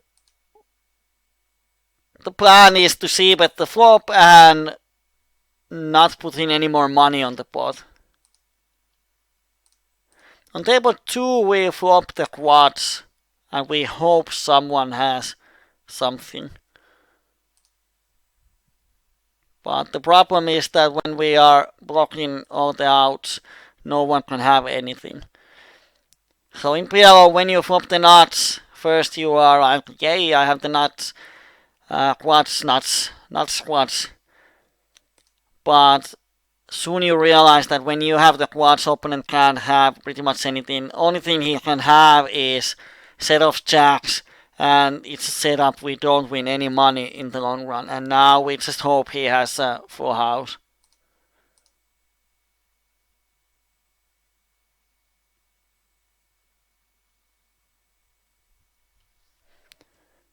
And he just calls, which is...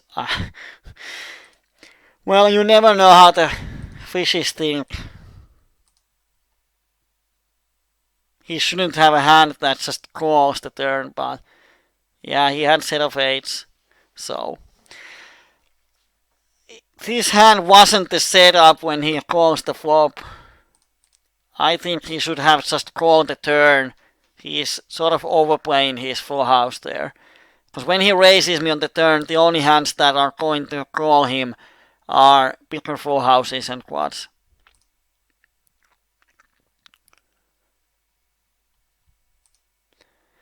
So if I were the opponent and I choose to call this flop, which I wouldn't, He has only 8 outs to the flush and it's a paired board. Even if he hits his flush, he can't really get any value to it.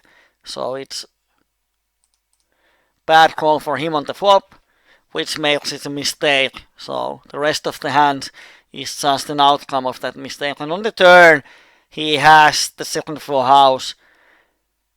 When I bet, he should just call me.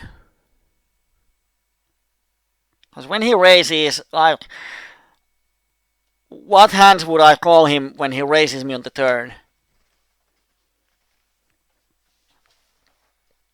Not much. The only hands that I call are 8-4, he is blocking it, Jack-4, doesn't matter what he does, money goes in, and pocket jacks, which has him beat.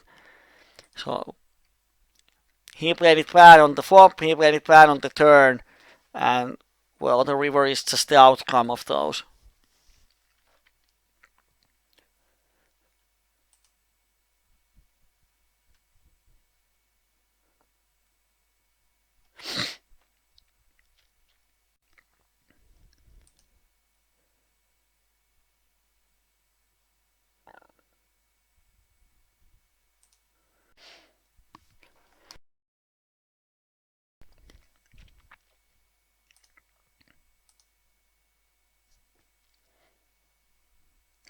On table 1 we have a nice hand, double paired.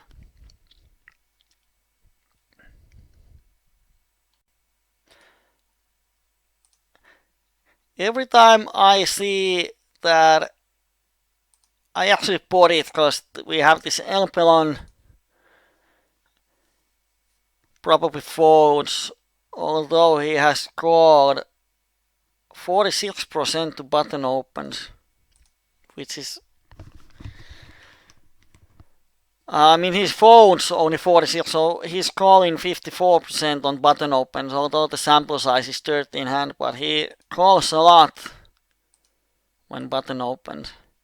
And now we have this biturbo guy, so it's a good spot. If it was a heads up pot, I probably check back this flop, because Elpelon knows this doesn't hit my range almost at all. Even if I open a lot from the button, it's hard to hit this flop so hard that I can stand a check raise. So this is a great flop for him to check raise with the wide range. But when there's a third player with VPIP 59, he can't raise with total air or even with bad semi-bluff hands. So when he's between us, he has to play pretty honestly on the flop. So that's why I can make the c-bet. Because I'm not worried about this guy. He plays pretty honestly. But Elpelon might raise me with a semi-bluff. So like it depends on this player. Heads up pot, I would check back the flop, and when this guy was in the hand, I can more safely make the c-bet.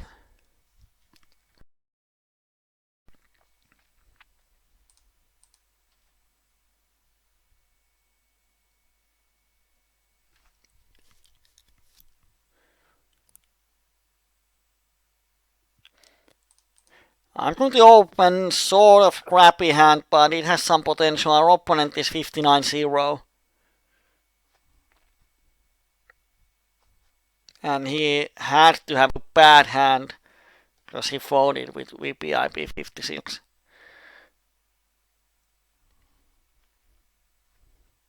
Now the aggressive guy got out, which is great.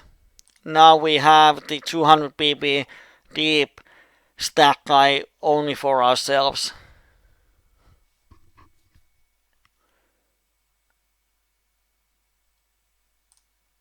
And I'm going to raise, I'm going to give him a pressure. He's 14-8. I don't think he's going to stand that much pressure.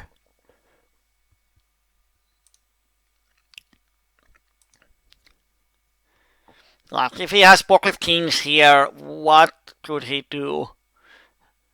And if he, I'm thinking And on this flop, he's going to raise me with only like sets or two pairs. When he raises me, I can easily call with my straight outs. So,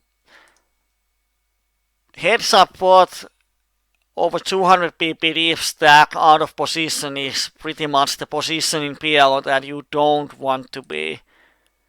It's just so hard to make money. And right now, the position that this guy has on this table is really bad. What sort of hands I would induce a check raise?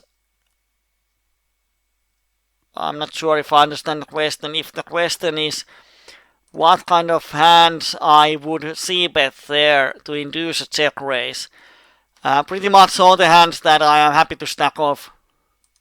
The pot was 10 for deuce. Like all the hands that have great showdown value, like any two pairs with the 10, all the sets, ace 5-3 type of hands that have a wrap and showdown value.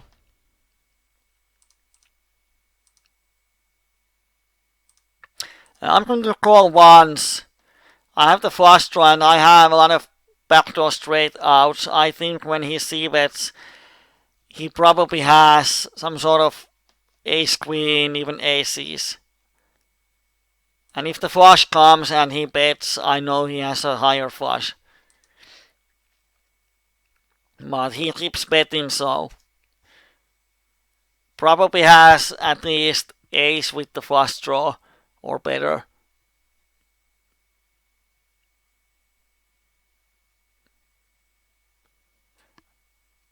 Or set or straight.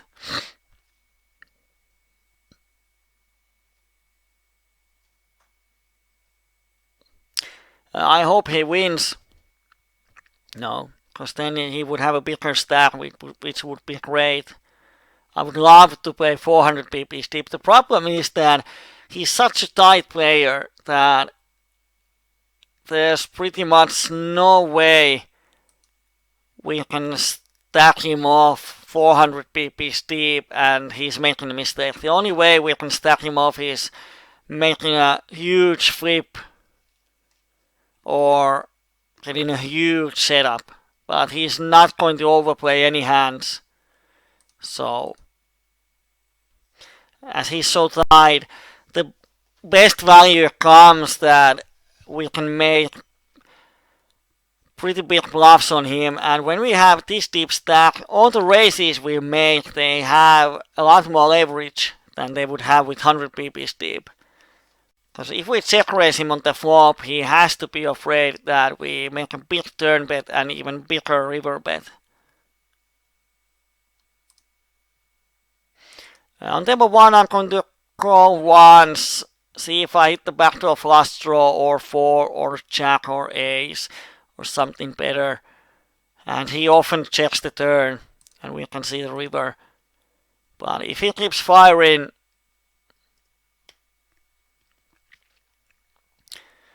then we have to give up. And now, pocket jacks are not good enough to bet here because he might have two pairs, he might have overpair. So I'm going to check back and see if river helps us, and river is pretty nice card. Second best from the jack. But if he bets, I'm just going to call.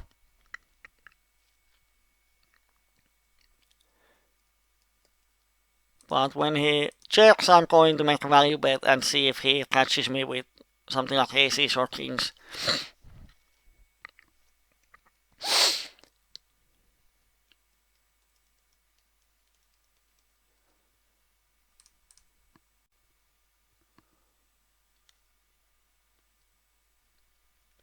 And he did call me, and let's see, he has queens. So basically queens is as good as kings. So it's nice to see Nice to see that the river decision was absolutely right.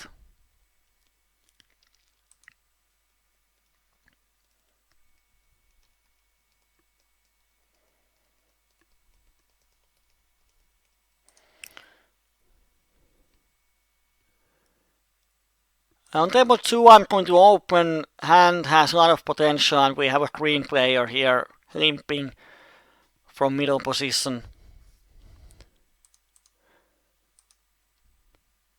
And we hit an open ender, which I'm going to check here, as I don't have any showdown value.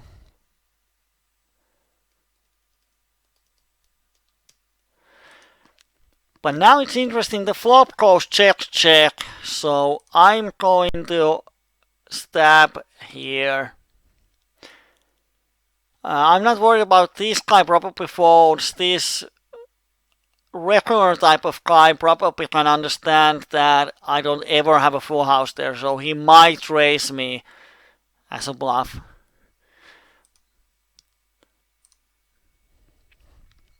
And on table 4 I call the flop donk with aces, but when he puts the river I think he often has a better hand.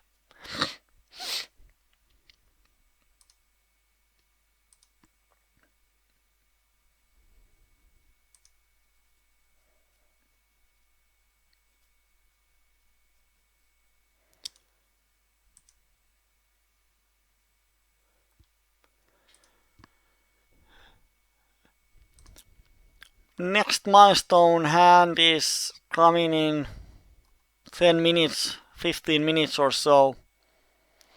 So I suppose that we are going to wait until the next milestone hand, and after that we close the session and see what the results are.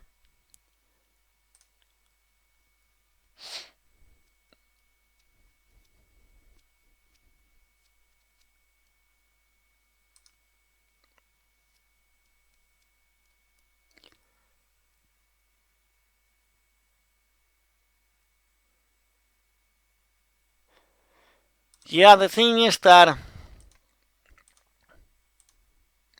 on here he can't beat anything but the bluffs. So this is what the games are in PL5. He doesn't think what I might have, he thinks about his own hand. He can beat 5-3 that I'm turning into a bluff. That's about it. When I count the flop, he might beat some ace-9 that is value betting, which I would never do, but there's so many situations where opponent, they just call because they think they have a decent hand. Like now, he has 2 pairs. But he doesn't think at all what I could have when I bet the river, and I made quite a big river bet. So in game theory, my river bet is sort of unbalanced. I don't have bluffs on my river bet almost ever. And I shouldn't have full houses. Sorry, I shouldn't have full houses almost at all. So my river bets are aces, kings, fours. But it doesn't matter even if I'm very unbalanced, because my opponent doesn't think about it, so he can't exploit me.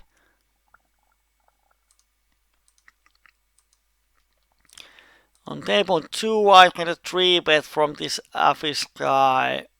He has 3-bet big cards.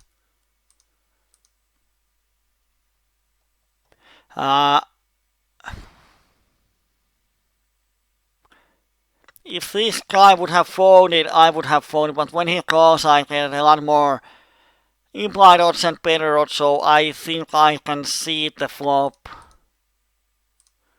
Because my 9, 3 and 6 are such low cards that if I hit 2 pairs on these cards, this guy probably doesn't have higher 2 pairs, because he has 3-bet aces and queen jack 10. And on the flop I hit an open-ender and backdoor flush draw, which is a great spot to check back and see if I can hit the straight. on turn or on river if I can see the free river card. I'm pretty sure I can make this guy fold on turn and river barrels, but the problem is this guy, and when he boards he probably has the flush.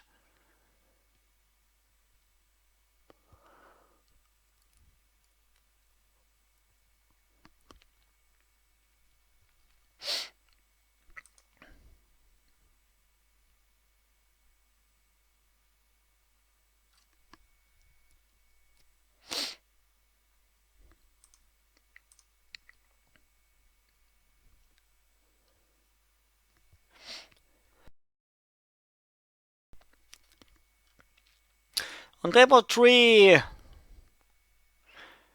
if he was tied or regular, I would call here, but when he is VPIP 71, pre-flop raise 29, he's sort of loose player. I'm not going to call with crappy hands. Against tighter players, I can call with almost any 4 cards because I can bluff them out of the pot so easily.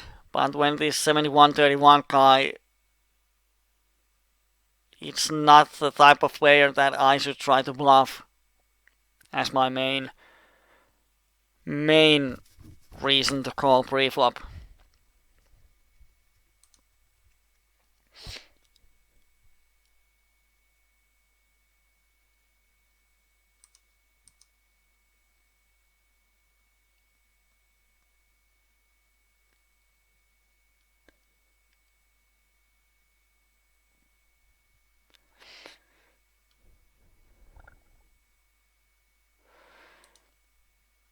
I'm going to give a green color to this office guy.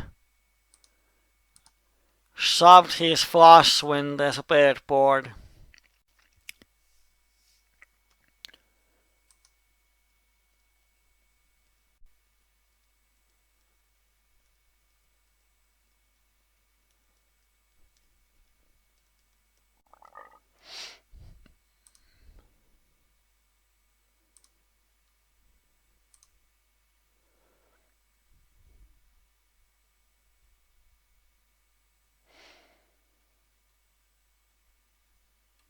And again we wait.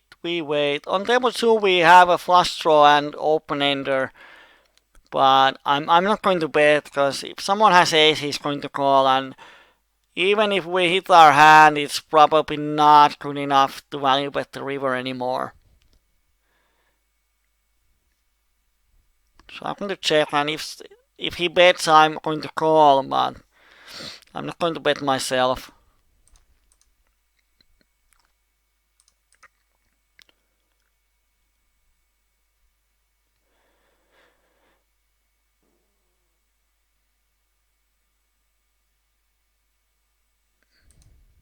And on table 4,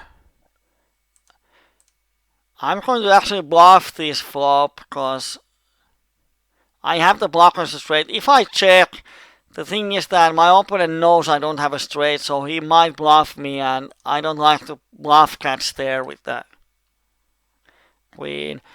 Guy from Belarus 3-bet. It's his first 3-bet. I have an ace in my hand. I have pocket jacks in my hand. I'm going to fold it, although it's a strong hand. Here on table 2 I hit the trip, so I'm going broke. Of course. Let's see if we can get any action.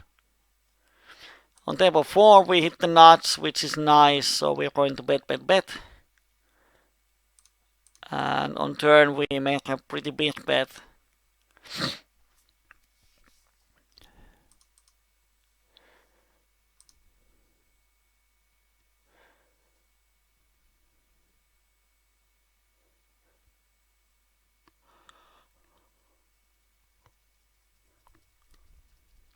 On table 1 we hit the top and bottom 2 pairs and not cut shot. And on table 2 we got him to fold on the last time. Now he min raises me, which Probably means he has the 10.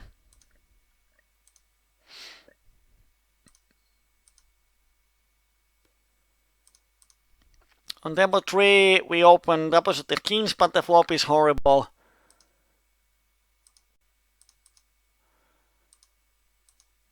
But our hand actually improves on the turn and opponent keeps min betting, so. And the river is, it sucks, it improves our hand a lot, but all the draws from the flop came there, so our hand is not that great. And on table 1 the flush got there, which sucks. And here the opponent had 2 pairs and a flush draw, and he didn't raise the flop, which is, wow, amazing.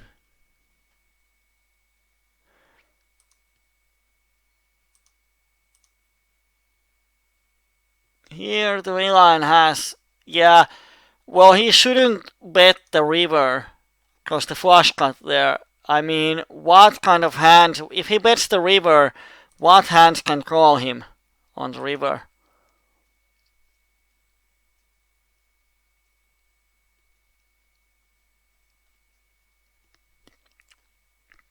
Because the flush came there, I wouldn't bet trips there.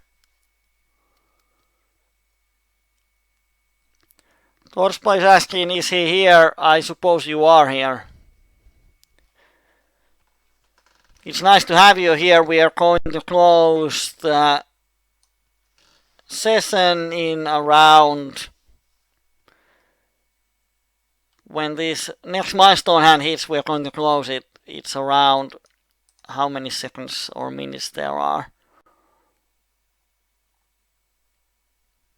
5 minutes or so.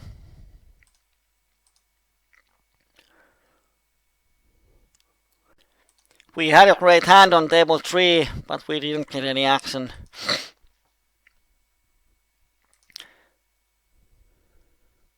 Wow. Belarus guy overplayed his aces a lot.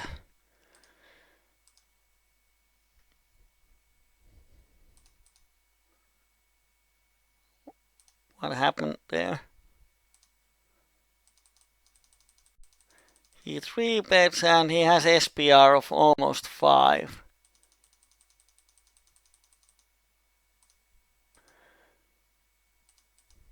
Wow, wow, wow. Table 4 we have aces. Easy to play pre-flop, nightmare to play post-flop.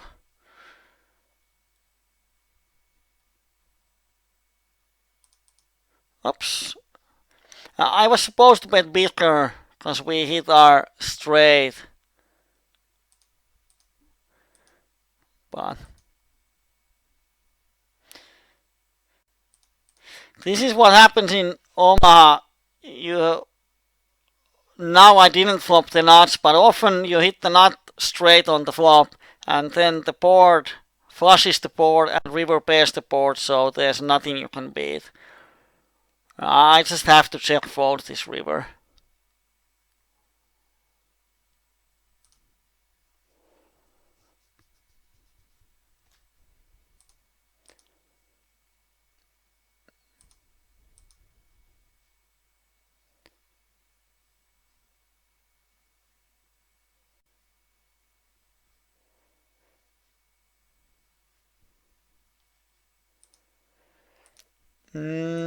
Callan is asking about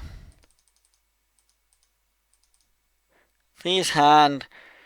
The thing is that if this Peperoncini, if he hits the flush on the river, let's say he has a 10 high flush, I'm not sure if he should even bet it. He should check call it if he's going to play it. Of course, when it checks to the river, yeah, but it's a backdoor flush. It happens so often that someone has the backdoor flush. So yeah, if he would have bet, I think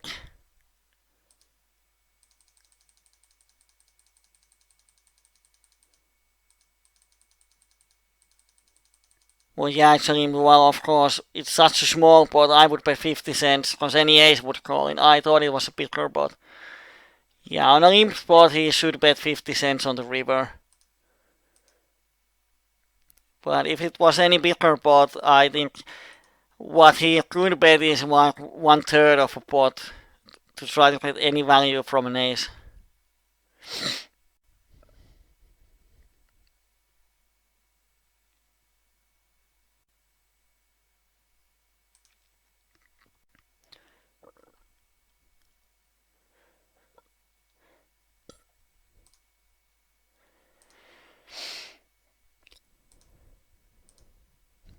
Our session is almost closing down. We have a little over 100,000 hands to the milestone hand. And after that, we are closing tables, and I'm going to show you from the poker tracker how bad this session was.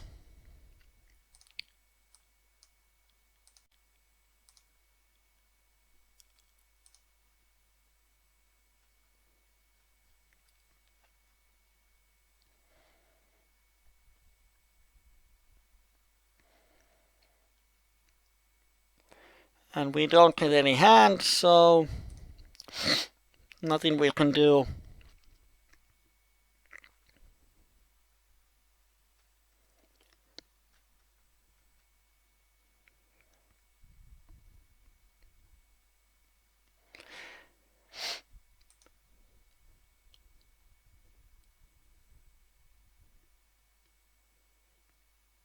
On table 2 I'm going to open the hand because there are 2 green players behind me.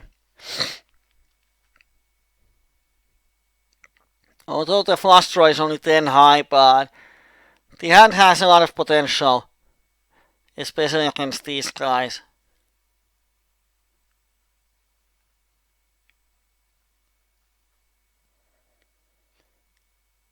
And we have a 5-way pot.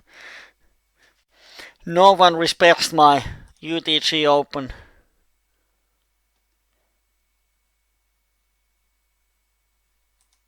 And we have pretty much only a 3-outer cut shot. So there's no way we are going to put any money on the pot.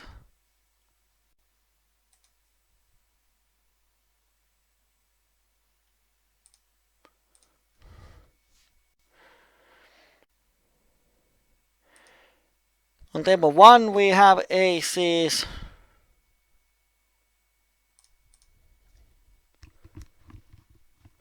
These lines are so weird that, I mean, this guy bets the flop and now the turn is total blank and this guy donks for half a pot, so it doesn't make sense with any hand. Oh, interesting to see what he has. On table 1 we had the nuts pre-flop. On the flop we have only paper and Russian guy donks full pot. There's nothing we can do on this pot. If this guy has a set when he's donking half a pot on the turn, it's a horrible, horrible bet.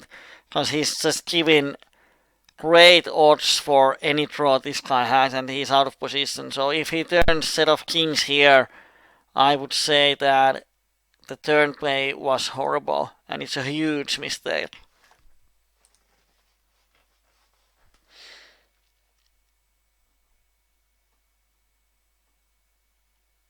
On table 3 I'm going to call the flop and hope the diamond doesn't come on the turn. I'm going to get it in. I have the hearts. And now the hearts come. When he calls the turn, he probably has a flush draw and or 2 pairs set. So there's not much worse hands that can call me here on the river. So I'm going to check back. And he had a 10 high flush draw.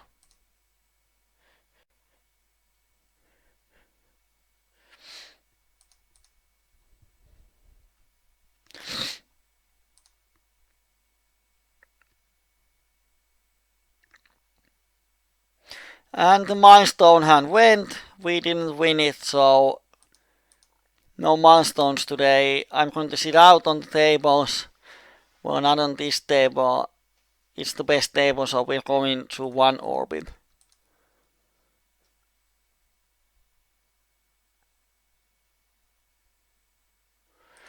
This guy raises. Wow, probably he has hit the flop. He's so tight. It's a great flop to check raise as a bluff, but I'm not sure if this guy is capable of doing it.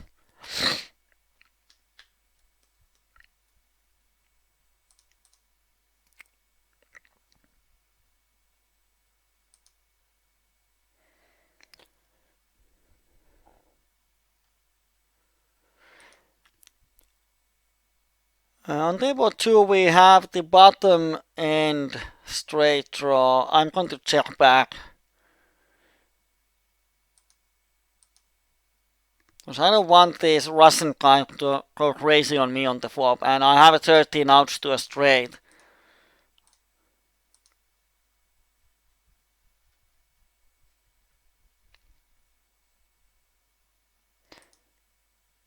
And when he checks the turn, I'm going to bet the turn, and on the Queen River I'm going to make a bet and make him fold all his draws.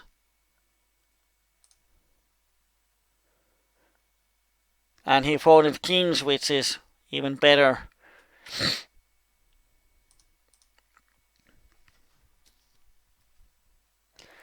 It's a nice fold.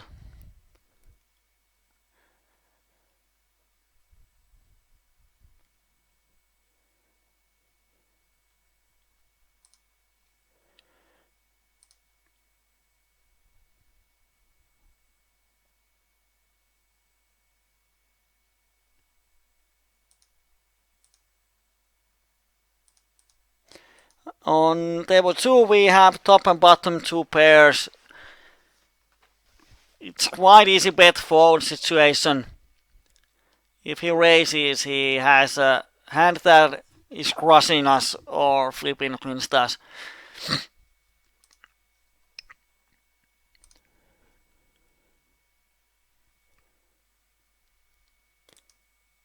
So we have a couple more hands before we stop the session.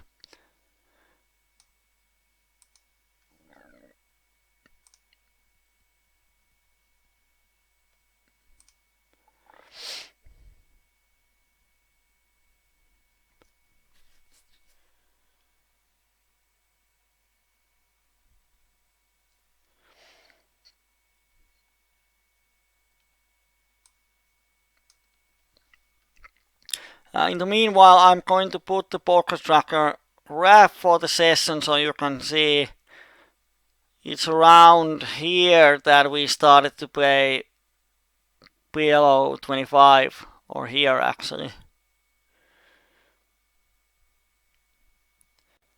So the results are here. On PLO50 we lost $114, which is around 2 buy-ins. And with the setups, it's normal, of course. When our bankroll is $240, it's half of the bankroll. So when we are using this aggressive bankroll management, this might happen. On PLO25 we had a rough start. We went pretty down, pretty low. Like, we have been losing almost $200 at some point tonight. And our bankroll is 237 or something, so we almost lost the bankroll. But then, yeah, this is the 300 pp pot that we won with the wrap, and from there we have gone up like $50, which is great. But anyway, it's a losing session, lost over $100, which isn't that great, but nothing you can do about it. It hasn't been a good weekend for me. Yesterday, in our Finnish PLO evening, we lost quite a lot of money and our EV was positive.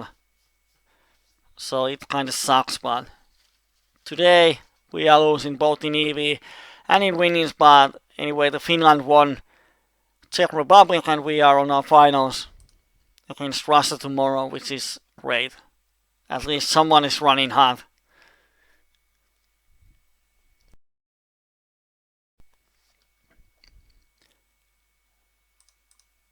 And then after this we have the final hand to see if we can win any money or win more money tonight.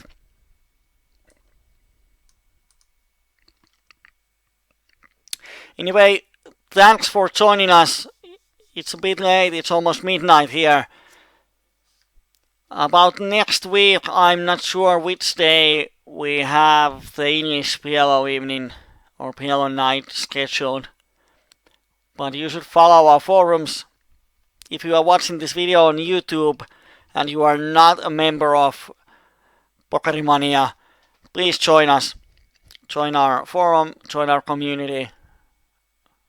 There aren't that many places where you can get totally free poker coaching, and there aren't that many great poker communities on the internet.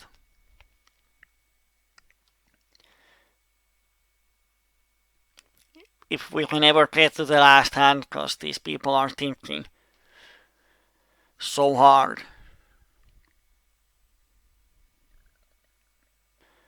And on the last hand we have nothing, so that's about it. If you have any questions about the hands that you are seeing on this video or you saw in the coachings, you can post it to the forums. Or if you have any other questions about poker, PLO, life, whatever, you can ask it on the forums or say your thoughts. So, thank you and have a safe night. I'm going to go to bed now and we'll see you next week. That's all for now. Bye bye.